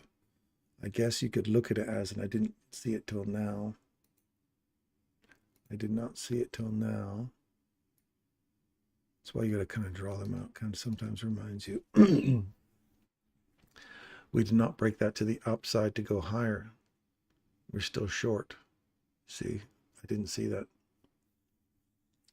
Should have put my stop loss up in here somewhere instead. So that'll be we did not break that to the upside, so there's no reason to think that was bullish. So I'm going to screen capture that and put that in my journal. That entry is important.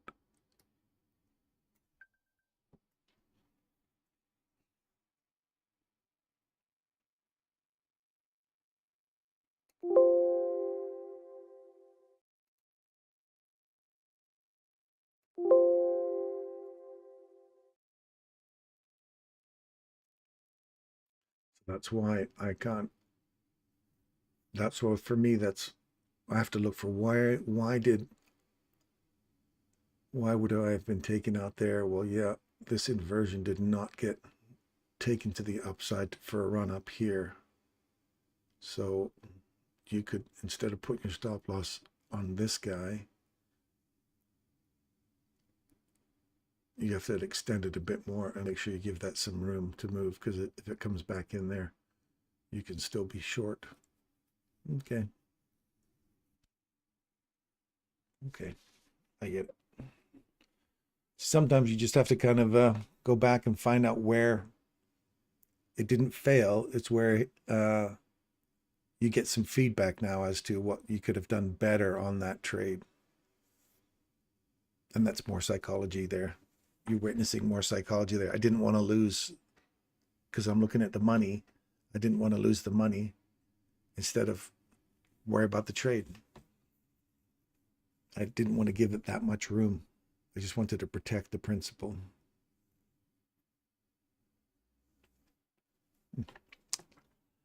Got to make a note about that.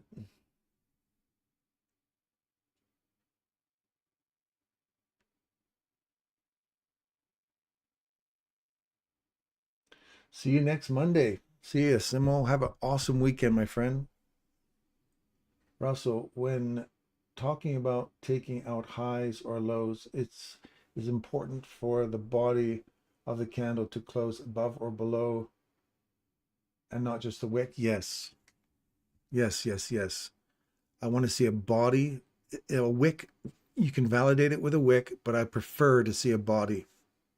Like I prefer to see a body take out a low. Then it feels more solid for me. Like there's a higher probability of a body when the body takes the low and then creates this fair value gap inversion that you can get in. There's a higher probability of that versus wicks, because wicks just tend to leave. It's like a stop run, right? It kind of leaves a pool of liquidity sitting up in here. You got a fair value gap still here, so you got a pool of liquidity. And so if you are going to do these ones where you just get a run, make sure you're paying yourself at the fair value gaps and inside that range real quick. Because if you're just running to 50% of it to run it up high again, there's a higher risk of losing your stop loss. So you pay yourself as quick as you can, move yourself to break even as quick as you can when you see that it's a wick versus a body. Something to keep in mind there, Russell.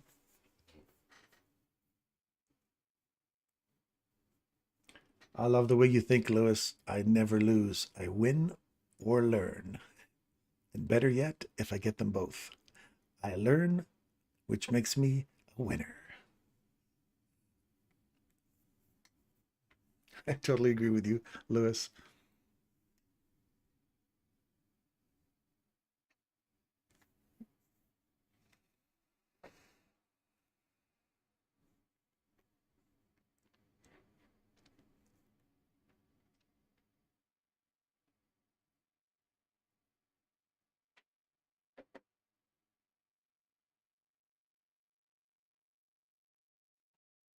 All right.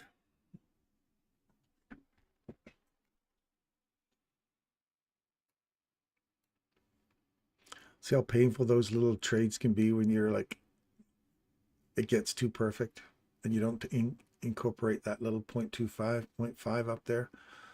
Drop it down just a hair to allow yourself, whether or not you want to get in. Again, you may not, like this one's still sitting up here. I never got a chance to get in on it. So I'm closing that out because it's long gone. In other words, it's taken out too many of these opportunities for me to sell or make some money. It's taking them out. So to run all the way back up here right now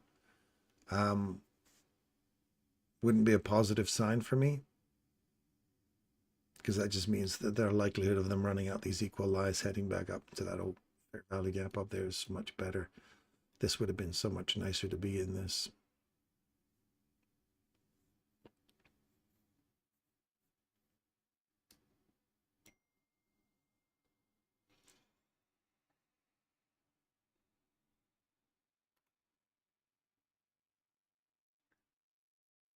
Sentu, welcome. Freeman, welcome. I see there's a few more people have joined us on the old ThetaWave community there on Telegram. Welcome, welcome. Be nice, people. Be nice.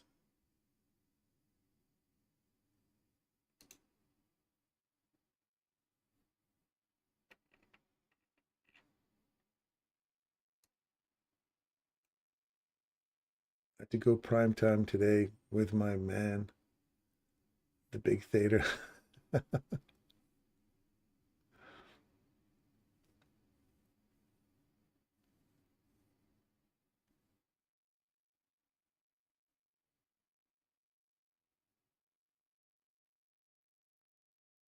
Love the picture, DC. It's awesome.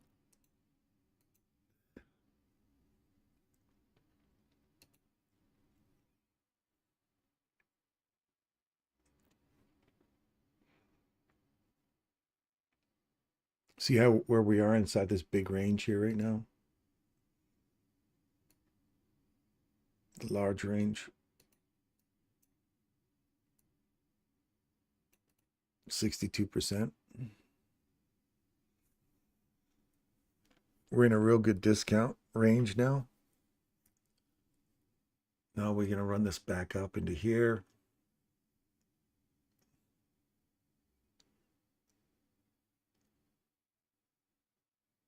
Where would where would be the let's take this go on a day-to-day basis. Let's open this up. I just want to see what the TGIF Friday would be. Okay, so we have Friday, Thursday, Wednesday, Tuesday, Monday. So it's pretty much from here to here.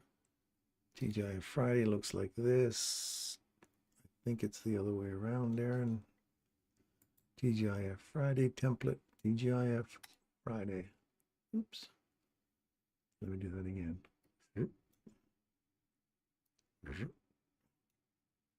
Your sound effects are free.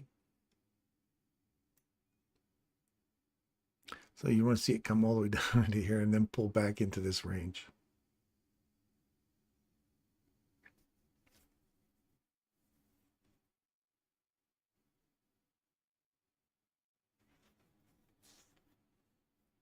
So are we going to get an afternoon run down? Take out yesterday's low, come back into that rejection block again, then pull back into TGIF Friday, into this range, and then leave. And then that validates this candle on the daily. You see that? Then you have one, then you have 1, 2, 3, if you're already above it. So that will literally be open to here and shoot down, or come back all the way back up into here Monday into the mean threshold of that candle. And then Tuesday, slammo, go all the way back down. Interesting.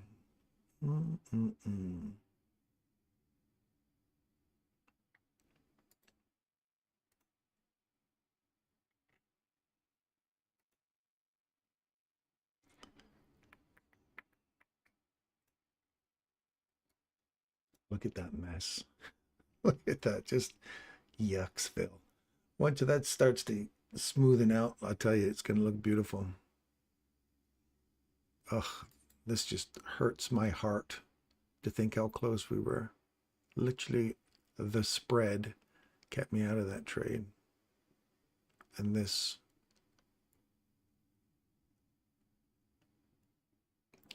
new learnings I've got here kept me out of the other trade. How many else? Lag, you said you're in this, right?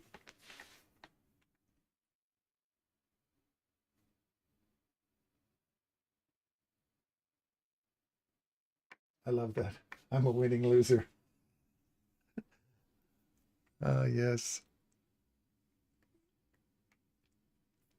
So we did take out the lows. We were expecting it to take out the lows for lunch, 1 o'clock. So if it takes out these lows, look for a reversal again. For a swing low taken out to come back into the range. How's our Bitcoin doing? Do we have anything delicious happening on Bitcoin?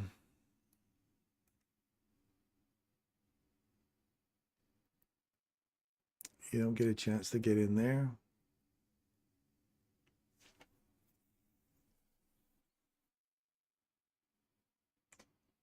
You literally got it right there. Reversal. So you take out this low, reversal, you get in on it right there. Stop loss, look how close your stop loss was. You come all the way back up into optimum trade entry.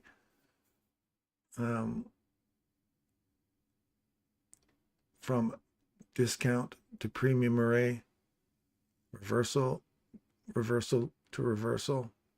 Then you get another reversal. Well, I guess you can consider that a turn, but you're already coming back into this one here already, and this one. So you get almost a full fill of that one. Back up into this one. Get short here.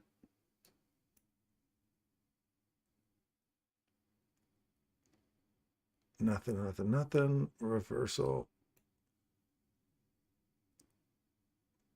Didn't take any lows out here. But we have a fair value gap. Displacement above the old high. This is, for me, break in market structure. When I see old highs get taken out, that's a break in market structure to the upside or downside for me. We're still breaking down. Then we get the reversal, breaking above. So we're reversing it, breaking to the upside, come back down inside the fair value gap. You get in optimum trade. What is that? 11. There's your silver bullet entry right there. Go higher. Reversal does it takes you out here, then comes back up right there. It takes you out, and then it says, no, I'm still going higher. So if this is your short and you put your entry in here and it closed above you and you go, oops, I'm on the wrong side. This is about to go up. It opens right here, comes back, gives you an opportunity to get out. Then it leaves again. That's the fail safe before your stop is taken. And if you really want to commit to it, you say, I'm on the wrong side of this. If this comes back to here, I'm loading on. If I've got a 1 to go short, I'm going to put a 2 in here so that it comes back, pays me, or I'm going to pay myself or buy a long. So the 1 is closed out and I have one more long going long. And then you catch that all the way up. You wait for a reversal to happen. So right here, you say, oh, look, there's a reversal happening here. Great. So I'm closing this trade out that I was going long on, and I'm going to go short when it comes back to here. Oh, it went long again. Crap. I'm still long. Do the same thing you did down here. Opens, comes back, gives you an opportunity to get out. You load on again, and you go higher. You aim for here and here and here. Back into this order block here. Old lows. Aim for them, and then you wait for another reversal to happen. And it's right here. It trades below it. You don't get an opportunity to get it there, but look over here. Look, look, look, look, look. It finally came back to it right there with precision. And away you went. So you don't get that one there. You don't get that one there. So you look for what? The breaker, right? Here's your breaker. It trades below you right there. Now you're looking for an opportunity to get in short right there. That low there, let's look at that low. That low is 60.86. What's this high here? The high is 60.58. You don't get in on that, so it keeps going down. So then you go, all right, now it's breaking to the upside. I've broken this here. No major significant lows here, but I did break that one. So let's just say this was the inversion. I'm going to go long right in here. So I want, if it breaks here, so you enter in down here for your perfect entry. It comes all the way back to you, drops through you, and go, oh crap, I'm on the wrong side of this. It's going to go short. It pops back up here and you go short. It runs back down, takes out that low. You pay yourself at that low. And then you think, okay, now I've got a sweep. If I break above this old high right here, I'm going long. And it doesn't. It literally closes right on it. Keeps coming low. And then you look for a break above. You don't get the high, the one above. There's the reversal. You don't get that. You don't get the breaker. You get a new reversal above this old high. A new reversal here. Do you get this one? Nope. Do you get the breaker? Nope. And she left town. But if you looked over and went, it's returning back into this one, you can get in on that. But you have to be able to recognize that you can reach, cut through candles. And you would have caught a monster run. That would have been freaking, that's 9.5. Almost $1,000 drop there. It's $900 drop. You know, all in a matter of less than 20 minutes. Here's your reversal. Body breaks above it right here. You dip into it right here. Perfect entry to go long, and you're in another one on the way back up. If you would have caught that one a perfect entry on the way down, you wait for your first reversal to happen and then get out. So now you get out right there. So your entry's in here, your exit is right there. And then you go, now I'm going to go long. I'm going to go long here, here, here. Any one of those three would have taken you in this. Your stop loss was down here. You bring that up to break even right now. You got a zero stress trade. What do you guys think of that? Just looking at Bitcoin. Anyway, it's so beautiful. It's a sexy thing. Who would have thought candles? You know, your wife who's into candles, you say, oh, honey, I'm into candles. I love candles. Really? Oh, what do you think of peach? It's like, yeah, well, my candles really don't have a scent. But if they did, it'd be smelling like money. It smells like money. So you can have your love of candles, my friends.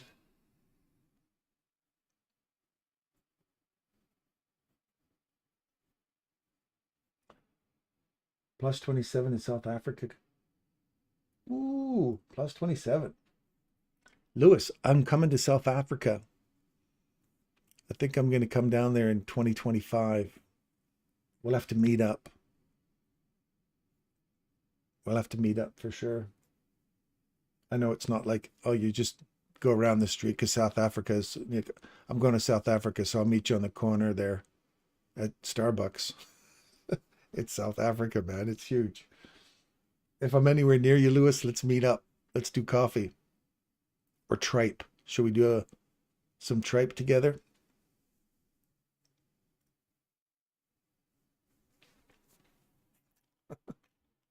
I've never tried it, but I hear it's supposed to be quite delish.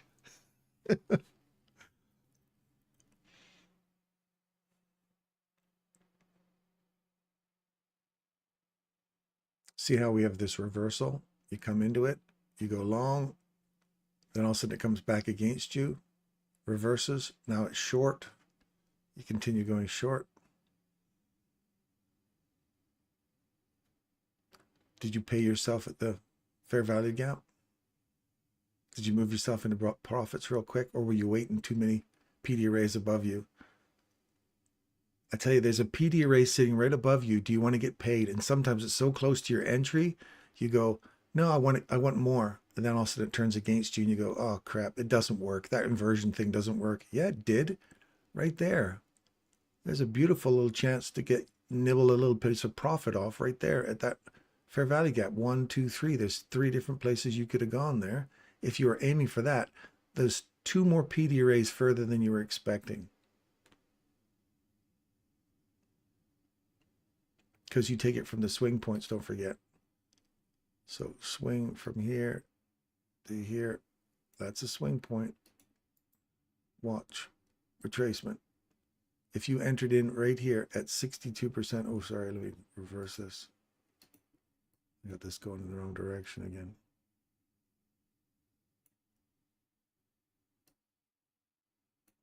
So you entered in, you got your PDA right here in a discount. You got a discount.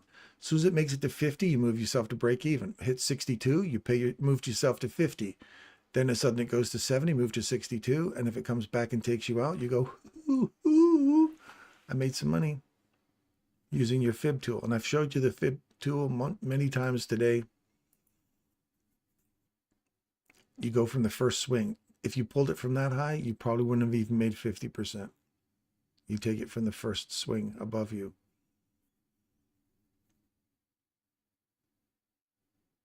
It's not that this doesn't work. You just overshot your PDA raise. You didn't see the raise, that's all.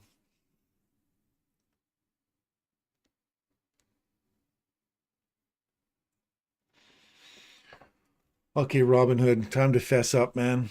Do you know some of this stuff already or what? Were you just playing with us? Are you an ICT student? Or are you the infamous ICT? He's just changed his name. And it's really Michael. Then everybody be like, what did I say? Did anybody say anything negative? If it's you, Michael, we love you, man. We love you.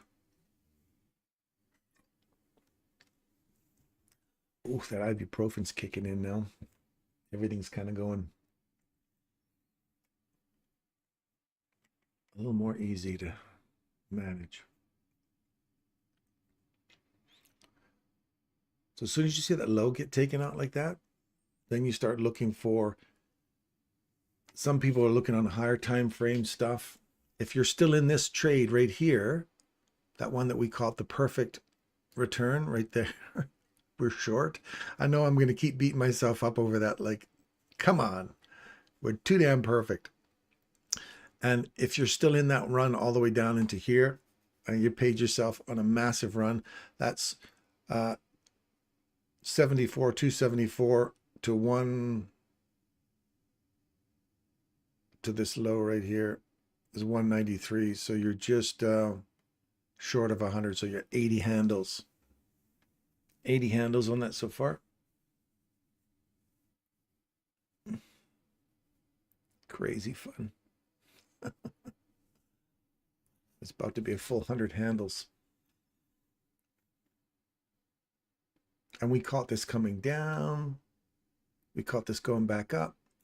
We stayed on the horse going down. We stayed on the horse going up. We kept, and you saw here, when we stayed on the horse, we got thrown off once, got back on, and recognized there was a couple of times you can get knocked off. You can get back on the horse again, and we have that change in market structure. We saw not the break in market structure, but we saw the change in direction. There's a difference between change in direction and a break in market structure. And we kept seeing this change in direction, and then it finally settled in and did give us a confirmation that we were heading in that. So then it broke market structure and then continued to head back down. So we break market structure to the downside.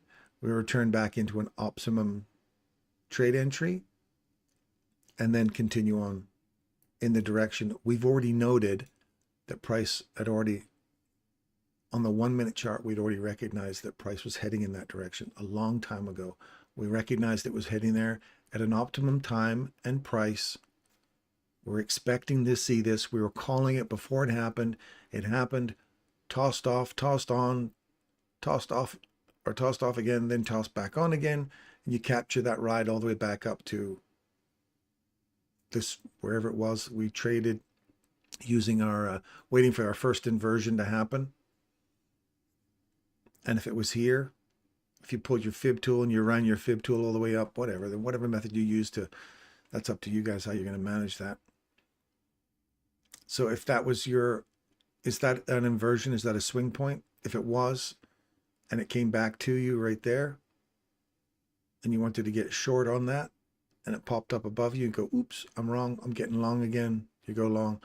You can get back on the horse without even taking a loss.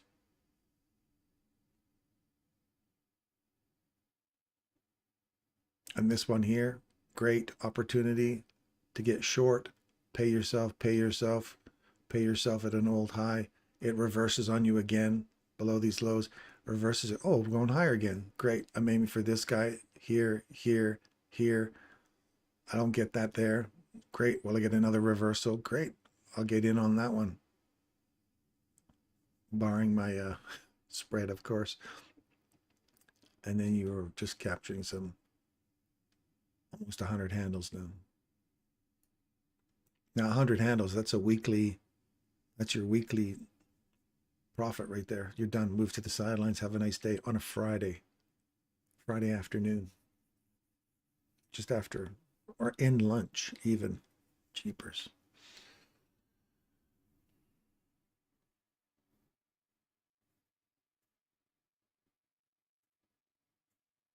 Says, I'm glad it's heading in the direction of my mini buys. You knew that though, Anthony. That's what you got to say to yourself. As I knew it was heading there because the algorithm said it was going there. Nothing's giving me indication that it's not going there now. Right here, if you're wrong, if you said I'm going long now, right here. If it comes back to here, I'm going long. It came right back, tagged you, took you in, and you're going long. Did you pay yourself here? Did you pay yourself here? Did you pay yourself there? Then all of a sudden it reversed on you again. You went, crap. Now, if it breaks below this,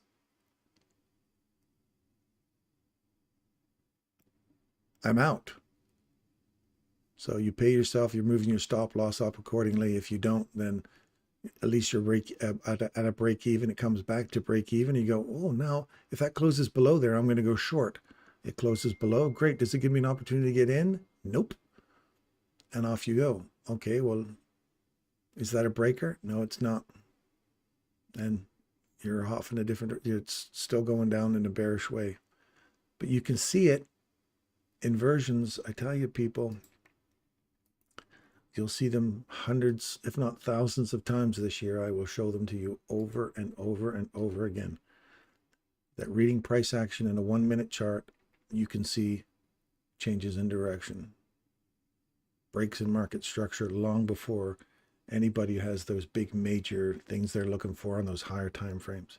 Unless you're trading on a higher time frame, you wait for something big and significant to happen. This is people that are making they're making their money work for them on these lower levels, and they're making them pay. When you see that they become just as reasonable, even in consolidated markets, to make money off of, you'll start to go, I can start to make my money work for me and start growing faster in these little environments where it's changing direction, getting back on, changing direction, getting back on, running for the next array, so on and so forth. Now you're definitely over 100 handles from there to there. Look at your higher time frame now. We want to see it take out that low. I'd love to see it tap in here. It'd be great if it ran out both of those. That would throw my, where are we at? 10. Yes. 9, 10. Yep. I want to see this low get taken out now. 12. Yeah, that'd be perfect. That's where my objective is. So I'm definitely bearish now for the rest of the day. And then you want to see that TGIF Friday happen. Back into that range we were just in. That's my guess for the rest of the day. Robin, I'm a student of ICT. I know very little. I have problem with liquidity sweeps. I can't analyze which swing will be protected and which swing will be violated. Ah. Well, hopefully you'll start to see, you say, how do I know that swing wasn't going to get taken out? If you're paying yourself at these rejection blocks, Robin or Mr. Hood. You're paying yourself at these levels. Who gives a crap whether or not that gets taken out? If you're in it and you're paying yourself, if it gets taken out, great. If it doesn't, who cares? If it reverses, that's where you'll know it didn't get taken out, because the reversal was taken. And you go, oh, there's a reversal happening here. There's an inversion. If that inversion gets on top of it, then there's a likelihood I'm going to take it out. If there's not, and we get below it, chances are I'm going to go low, because all you're looking for is these inversions to confirm or deny whether or not you're going to go higher or lower. So whether or not you want to answer the question of whether or not that gets taken, who cares if it gets taken? Stay in price action. And when price action shows you that they're not going to take that high, you'll see it, because it'll break for the downside, come back up, find support, and continue down. That's when you know that's not going to get taken, right there. Right there. Boof. Now you know that high's not getting taken. And then if it runs back up above this high here, then you go, yep, that high's probably going to get taken. So you decide on these inversions, not how do I know down here whether or not that's going to get taken out there or not? You don't. It's good. Right now we're saying, yes, it's going to get taken. And I'm going to pay myself here, pay myself here, here. And I've got one more there. Oh, it doesn't get taken. All right. Well, now we've got a fair value gap forming here. If that one closes below that, then that's more bearish for me. Good. If it comes back to it, I'm going short, because I like that idea of it now breaking that fair value gap. It now becomes an inversion. You find a lot of support. It's like saying, when you hear me say an order block becomes a senior array, it becomes a stronger array and now gets promoted to monster strong candle. This fair value gap gets promoted to senior fair value gap the moment it becomes an inversion for me. An inversion is a lot stronger than a basic fair value gap. It's a telltale sign that price is going to go in one direction or another. At least that's what I've found anyway. And stick around. You'll see if I'm correct.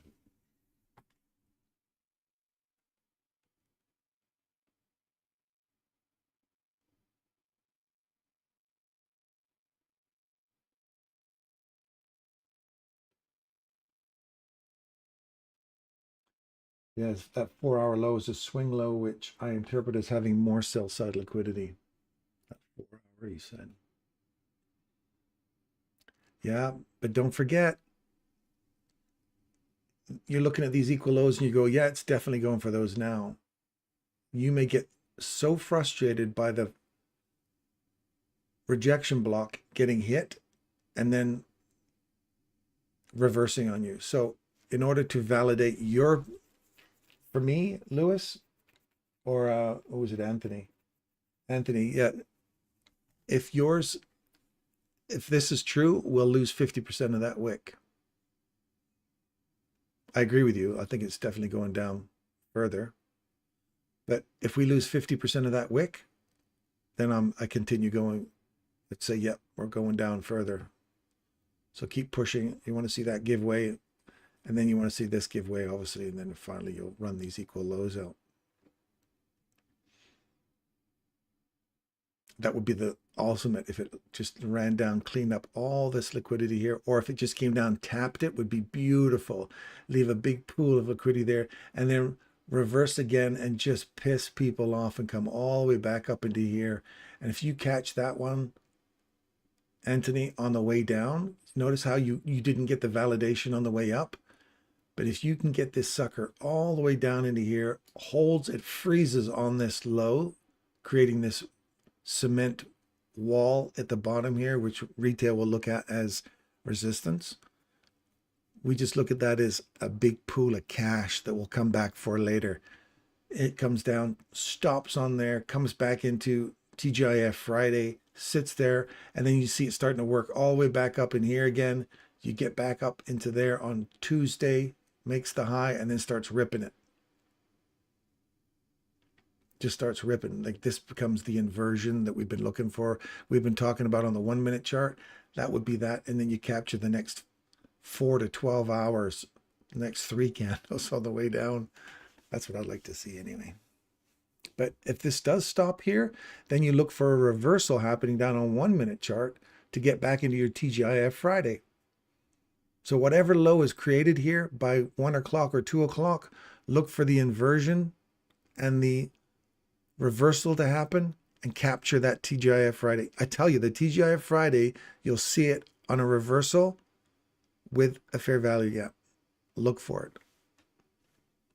I'm only in here for a few more minutes and then I'm closing it out. Gonna try and go for a walk.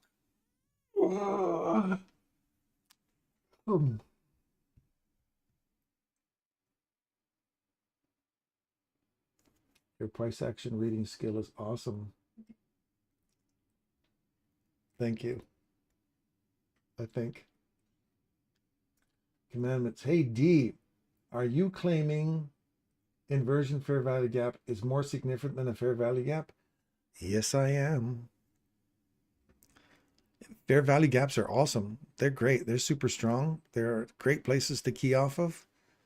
And reclaimed fair value gaps, understand the difference between a reclaimed fair value gap and an inversion fair value gap. A fair value gap that is reclaimed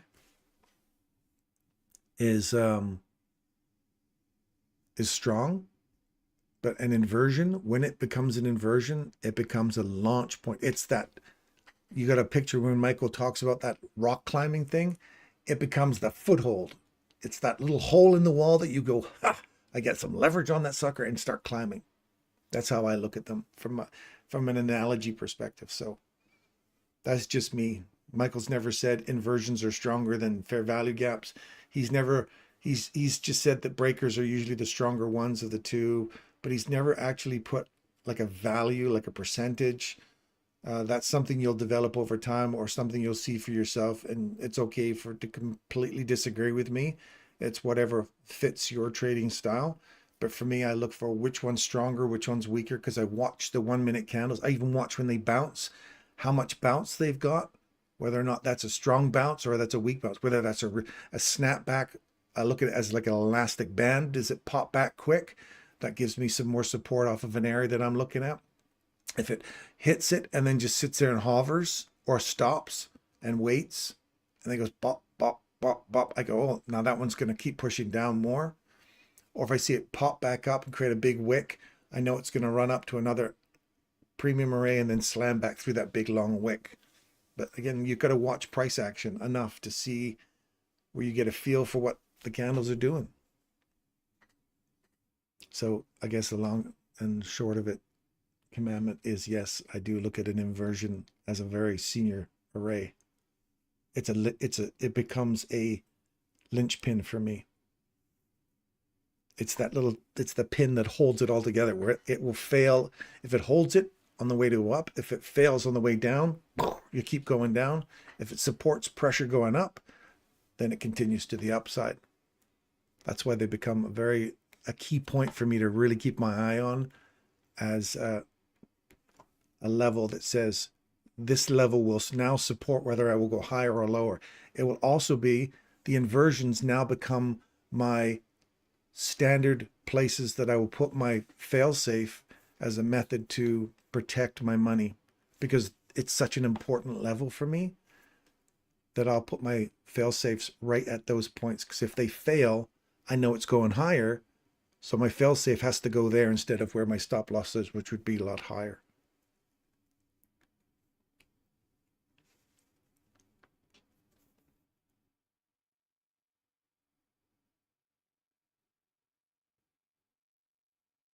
Yeah, please do. Like, and if you see it differently, commandments, let me know, because I'd I'm willing to change my mind at any moment if I learn something new. This is not hard and fast stuff. Right now it's my gospel. It's my preacher. It's my belief, very much so. But I am willing to change my mind if I get enough proof. My meta program is I need to get enough proof to validate and see it a few times over that I'm wrong, that I can switch it up. But right now I'm finding things that all it does is support it. I haven't found anything that really invalidates it yet. And as you can see, we're getting more and more people that are starting to see a 1 minute chart and say, man, you can stay on the horse a long time. I remember back in the days, not too long ago, like even a year ago, could not stay on a chart. I kept getting kicked off. I'm in those higher time frames, and it kept coming back against me. And I'd be like, oh, you get frustrated. You pull your stop loss too quick. I didn't have key levels I was keying off of. Now, just being here with you guys over the last 7 months or 8 months that I've been doing this, my level of accuracy has got stellar.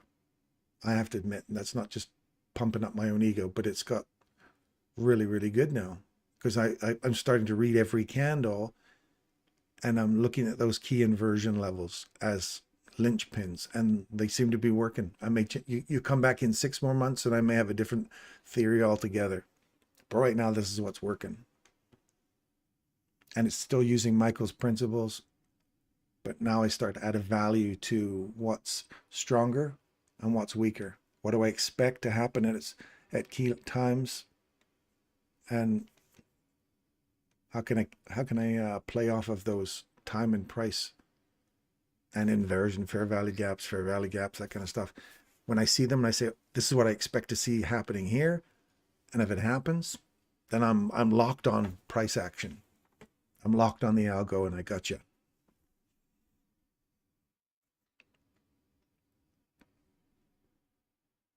So here's your inversion. Sorry, I keep saying inversion. I don't know why my mind just sticks to inversion. Remember Sunday's open I was telling you about? See how we're bouncing off of that right now? Sunday's open candle. We came down, tapped it. Now we're getting a snap off of it. It's also the rejection block. If you're aiming for that low and you don't get it, again, I will reinforce with you, even on your 4-hour chart, that damn, we got hit again. I was expecting it to take that low. Pay yourself here, man. If you're short, you better pay yourself there, because if this reverses on you right now and starts coming all the way back in here, you'll kick yourself for not taking the rejection block when I told you. And if it does run through there, great. 50%, you want to see that 50%. 25% is weakness. So if you see 25% of that candle get tapped and then kicked off of it, and you see an inversion happening there and it's starting to run back up again, that's probably the low of the day.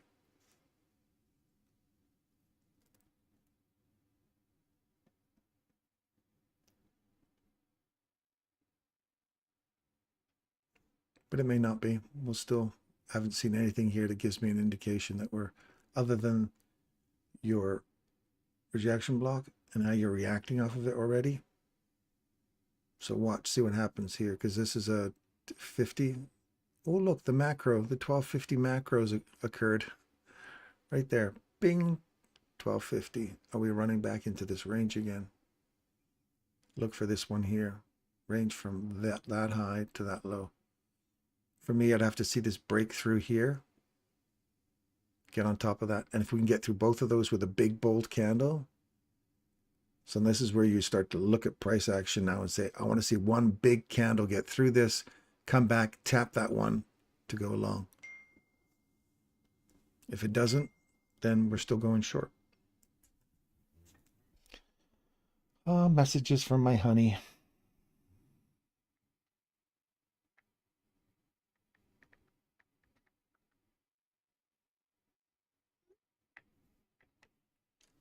Send love to your wife every day.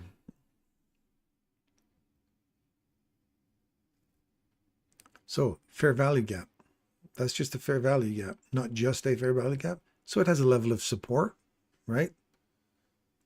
You've just now created a fair value gap. So is this a silver bullet, so to speak? If this was happening at 10 o'clock and you're expecting a big run for the day, oh, what a juicy silver bullet that might be. If that just, especially if that just ran out at 9:30 or 9:50 high or low, it just ran it out, created this right at 10:05 or 10:10 or something like that, and that was a 10:12, 10:13 candle return, you'd be like fully into this baby for a full run up. But that's a macro just starting up here. So it's a fair value gap. Is it strong? Can we just blow right through this thing and can continue coming down? So I say, is it stronger than an inversion? If that becomes an inversion, is there a strong likelihood now that that's support to go lower? Then if you get on top of it, is it support to go higher? It becomes a linchpin for either a short or for a high. Right now, it's only a high. It hasn't got the, it's not like a queen chess piece. It can't move in all directions. It only moves in one right now. Fair value gap moves in a one direction. You find support off of it and go higher, or if I run through it, now I can go lower, or I can go higher, depending on how we act off of it. Does that make sense? So I kind of liken these to chess pieces. That candle turns into a senior chess piece the moment it becomes inversion, because now it has flexibility to either support price going up or support price going down. Right now, this does not support price going down in a fair value gap. It just supports price going up by the three different arrays that reside within it: the high, the consequent encroachment, and the low. And right now we just hit the consequent encroachment. So for me, you'd have to see this break this high here, get back into it, find some support at it, and continue going higher for that to give me a level of support. Or I'd have to break market structure to really get some support off of this. Because where would your failsafe go? Failsafe would have to go right there, right? Because if it trades below that, pops back up and gets in it, then I'm on the wrong side of it. It's not long anymore. So my failsafe would have to support me there. So if you're going long, failsafe goes here, stop loss goes there, and you wait. If it trades below you, get out, then go short. Because it's now it's a linchpin for going short. Does that make sense? So right now, it's a nice strong chess piece. It's probably a bishop. It's going to one direction only, bishop backwards and forwards. It doesn't have a lot of movement other than just forward and backwards. A castle, whatever you want to call it, a rook. So watch this. See how that rook can get taken out by a queen and become a piece of significance in a low portion of the day that's giving us something that we could potentially continue further down or continue further up. Lap on March 20th or March 12th. I made 9K overnight using a 1 hour fair value gap in Bitcoin. Good for you, man. Since then, everything is upside down. I don't know what I'm trading anymore. Really? I love Bitcoin, man. It's beautiful. Bitcoin's got some amazing, look at this thing right here. Swing point right there. Trade back in a perfect entry, run all the way back up. You can get inside this thing, pull your fib tool from there to there, and fair value gap, pay yourself here, here, here, here. There's like multiple different levels you can pay yourself at on the way up. Pull yourself into break even as quick as you can. Then you say, look, it gives you another opportunity to get in again. So you pay yourself here, it comes back down, you buy in again, now you're inside this range. And you came back up, all the way back up into order block. Oh, how delicious is that? And you pay yourself inside this fair value gap. Pull your fib tool from high to low. You'll find that that's an optimum trade entry to go short. We did not break that high, so we're not going higher. So you continue here to go shorter. You see that? See that inversion right there? It becomes an inversion. Now, this one also becomes an inversion if we get on top of it. So it's a fair value gap. Fair value gap versus an inversion. Who's the strongest? Right? Fair value gap is a bishop that moves in one direction only. This one is a queen, can go higher or lower. We prefer this if we get on the inside it or below it to go short. We go short right there. We go short on it. You load up, load up, load up. You don't get a body above it. You don't get a body above this one. Double confirmation to go short. Take out piece here, a piece here at this order block down here and wait for reversal. You have a reversal right there. See how the body closes above it right there? Pop back in. Stop loss goes down here.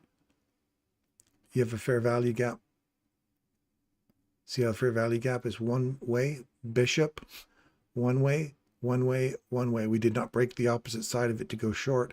We're going long because it's a fair value gap. And this one was our inversion. Inversion, go long. But you could say, Darren, you traded below the body. You've got a fair value gap here. Give yourself some wiggle room. And again, I know it sounds like I'm form fitting in that there, but hopefully you understand what I mean by fair value gaps versus inversions. One has a lot more flexibility. One is just a one-way direction. See this? We take out this high, and that high. Body gates below it. Come back inside it. Anywhere inside here is a run for premium and that discount one we were looking at over here or down here.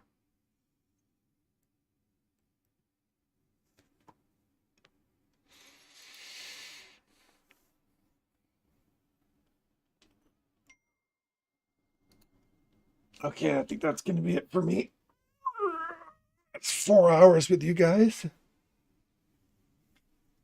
I hope you got a chance to learn something today, and you get to see some price action minute by minute, how to stay on the horse, and hopefully you got to see that all week and how to stay on a horse and how to read price action so that it helps your trades be a little more efficient, and you know how to protect your trades, whatever your style is, that you see a great place to get an entry and a great place to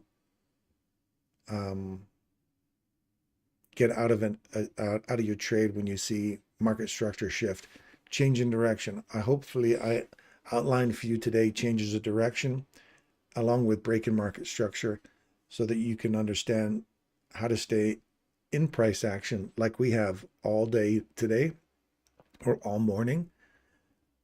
And the more we practice this, the more you'll find a way to hone your particular trade style and hopefully protect your investments as well as, make some more cash.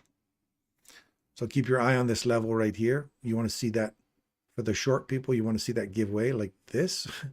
Now you want to see that. Now that becomes an inversion, right? That becomes a nice little inversion. So we want to see that close below that and then continue running down into laps. I think it was Anthony wants the low. So Anthony, you want to see that 50% give way now. So you want to see this hold price. Your linchpin did not take you higher. See how the fair value gap did not hold. Now it becomes an inversion. That's a stronger one. Find some support off that to continue down. If it trades above it again, find support. Then you look for the breaker. If you don't get in on that last one there, look for the breaker to take you higher. If it's just ends up being a stop run and that closes up above you, that's just a quick stop run on these guys who are trying to go long now.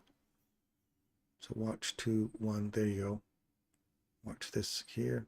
Now I wouldn't take this late in the game to go lower, but just keep an eye on it as it continues to go lower. See if it comes back up into that area.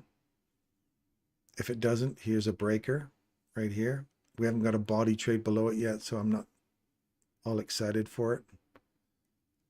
I see a body close below that, come back up and tap it, and then continue on to the downside if you don't get this right here. So just do paper trading here. There you go. There's the first little tap.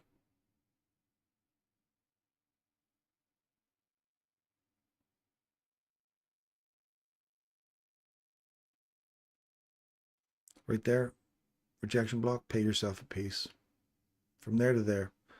I don't know how about you. For 56, the rejection block is 50. That's 6 handles in like 30 seconds. Then put another one back up there again and do the same trade again. Not that you're going to do that. Play this in your mind.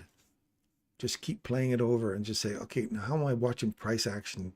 How can I just, if I was quickly nibbling stuff out of this, how can I quickly grab it? Pay yourself again. Boom. There's another 5 handles there. Go back up, rinse and repeat.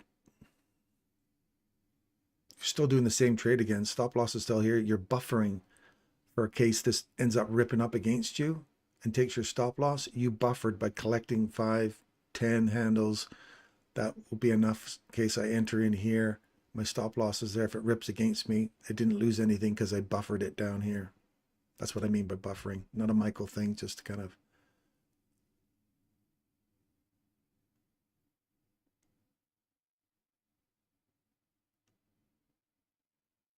There's the mid one. If we close above this, is a swing point. See how we close above this? It's a swing. So be careful. You got overlapping ones here. One here and one here. So if that closes above there and closes above here, then you're going long again. You don't get that. You don't get that just yet. It's holding off to tell you, no, I may or may not give it to you. So we'll see how that closes. It just ran up into here. There's your optimum entry. Stop losses there. Now the fact that it's even come down there, I'd be at break even just because it's really late in the day. And we've got this guy sitting right here, so they're overlapping. I'd be paying myself right now just because I don't know what that's going to do there or that's going to do there. That one goes down, that one goes up. If we close above it, it's not just a fair value gap one direction anymore. It now becomes a inversion. It becomes a linchpin to go higher, and this one was the linchpin to go lower. And so if that one closes above, it still hasn't closed below this one. This one's saying go lower, this one. So now we have two queens battling each other on a chessboard. Who's the strongest of the two? We've got a swing that says going higher, and we've got a swing that says we're going to continue on the downside. It's exciting. It's like watching a chess game. Who would have thought candles, little blue and yellow candles like this could be so exciting? Ooh, so exciting.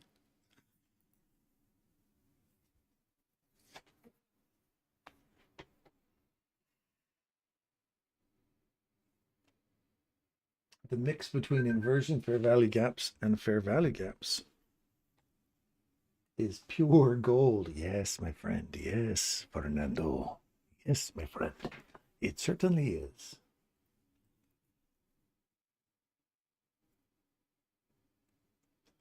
I break down the higher time frame into quarters. Yeah, if you can use that quarters thing, I use that quarters for the 25 and for the 50. And I never use 75%. I use the 50 and the 25. If the 20, because I remember Michael saying that if it just comes down to 25% and kicks off of it, it's a sign of weakness. If it comes down to 50% or closes below that 50%, then it's probably going to run the rest of the way. So that's all I use the quarters for. Or I use quarters to break up a particular section and look at premium of the premium range and the discount of the discount range. And I look for premium and discounts inside that range that I'm playing in, and I play those as well. And you'll hear me talk about that a few times as well. So see how now we've closed above here? So now if you see this close above, you go, if I can't get in on this to go long, not that you would because they're still overlapping, we now have a body closed above here. So which queen is winning? The long one, not the short one. The long one's going. So now you go, I'm bullish again. Even though it's in a consolidation, I'm bullish right now. Wait for confirmation. If you say this is too consolidated for me to make a decision whether it's going to go down further today or whether it's going to retrace back in, just know right now it's showing you that we're going to go long.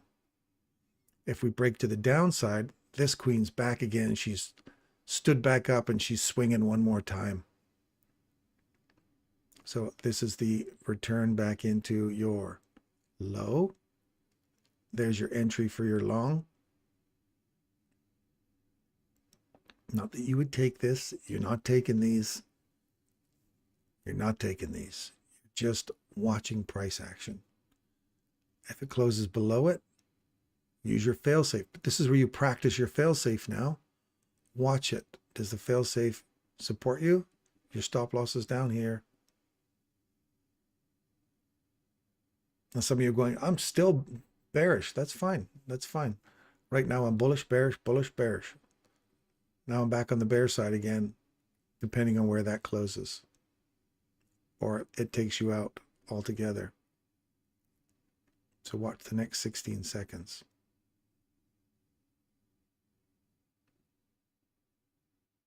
This is the problem when you're in consolidations. You can get bounced. And you've got one going short, one going long. Then the long one's winning, another short one. Look at that. See how it closed right on it? Squeezed you really good. See that? Closed right on it, and now we're running. How many of you got out there, kept saying that was going to go short?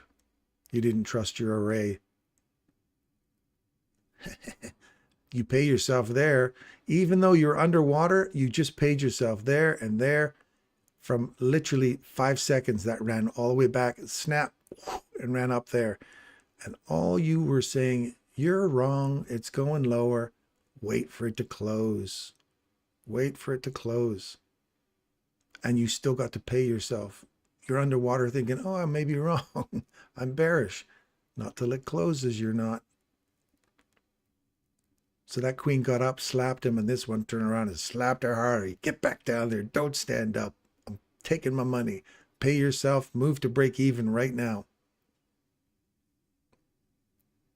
Now, if that continues back up, you go, how exciting was that? Look at that squeeze we got there. Did you fail safe? Did you chicken out right there? This is a really cool wick. This is what you need to write down in your journal. How did I act? What was I saying to myself when that wick came down like that and it was a big, bold candle? Oh, you're going to get your low taken. How many of you were saying that was going to get taken? And then it snapped up, gave you your, still above your, still right in your little optimum trade entry, gave you a little squeeze, a little pressure, and then run. Pay, pay, pay. And you're at break even. So if it ends up turning around and coming back to you, you got paid inside a really tight consolidation. And with that, it's a mic drop moment, my friends. It's a mic drop moment.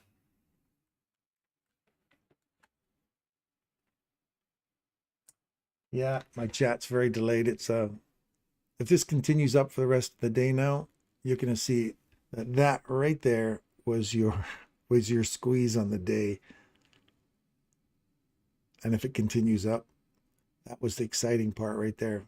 That's like watching a football game come down to the last innings. It's a fumble. Oh, it's a fumble, and they take it back to the other end zone, and they score. They were going long bomb. You're for sure the game winners right there. And oh, it was intercepted and ran back. See this? We're turning candles into a football game, my friends. Is that an SMT? I have no idea. I have no idea. I'm not trading that as an SMT. I have no idea about an SMT. I'm just looking at those inversions. Staying on price action, staying off of price action, and even in a consolidation, how you can pay yourself really quickly inside a consolidation. From that entry to the first high there is 155, 166. There's 11 handles right there. Then there's another 3 more. Then there's another 6 more there. And if this has broken above, comes back inside this little guy right here. See how that's finding support now? Not only have we got this one, we've traded back into it. We've got this one here, traded up, come back into it, and now we're trading up again, back into there. Now watch, see if it just continues to slowly work its way back up. And you saw that it did not. The price changed its mind. We saw the argument between the two queens. This one gave the last blow, knocked her flat. So until she can stagger back up again and we can trade below her, come back into it, she's out for the count and we're going bullish. There's your chess game on the minute-by-minute basis, my friends. That's it for me. I'm out of here. It's now Friday at 1:14, 1:15. Watch these players. Is she getting back into the game, or are we running for higher. Right now we're bullish. Just so you know, I'm bullish on this until proven otherwise. She may still come back into play, but right now you go bullish and you're paying yourself real quick. Your stop loss is trailing up behind this and you're protecting yourself. Right now, your fail safe is right there. If that fails, pops below you and comes back in, you're out because now you got a reverse happening, right? We want to keep that. So your stop loss has gone from here to right there. If that fails, you want to get out. And you're paying yourself at all these points along the way. And if you're not, if you've only got one lot on there, you say, I can't do that, Darren. You just say, great, trail your stop loss up to here, pull your fib tool from the top to the bottom. When it hits 50%, move to break even, hit 62, move to 50. And if it keeps running through, pull the next one. Go to 50, 62. And if it keeps running through that, pull the next one and keep running up. Here you go. You're all going to be pissed off that your low wasn't taken. Your rejection block was right there. Did you pay yourselves? Anyway, I love you guys. Have an awesome weekend. And we'll see you again on Monday. I'm only going to be sticking around here for a couple of days. Next week, I'm off to New York. And I will try and do my show from there. It won't be very long. It'll probably be an hour in the morning for the New York Open. Try and catch a silver bullet. And then if Derek wants to do some work with you guys, you can catch him on the Telegram. And he will help you guys out, I'm sure. But until Monday, my friends, you have an awesome weekend. And thank you for spending your time with me. I know you've got lots of people out there. Robin, thanks for popping in. Thanks for sticking with us today. There's only 600 of us in here, but thanks for popping in and spending your time with us. And I will see you guys on Monday. If I don't, I might actually pop in on Sunday and do a PD array. I've been asked to do a PD array video. So you start to recognize from one array to the next array, and I'll kind of give you my idea of what I think is stronger, not stronger, so that you'll see that those are the ones I'm constantly looking for when I'm in the charts. So keep your eye on the Telegram site for that link on Sunday if I decide to do one. And I will talk to you guys again on the weekend or in the Telegram or on Monday. All the best to you guys. Thanks again for stopping in. Be nice to each other. Be kind to each other. Share and love.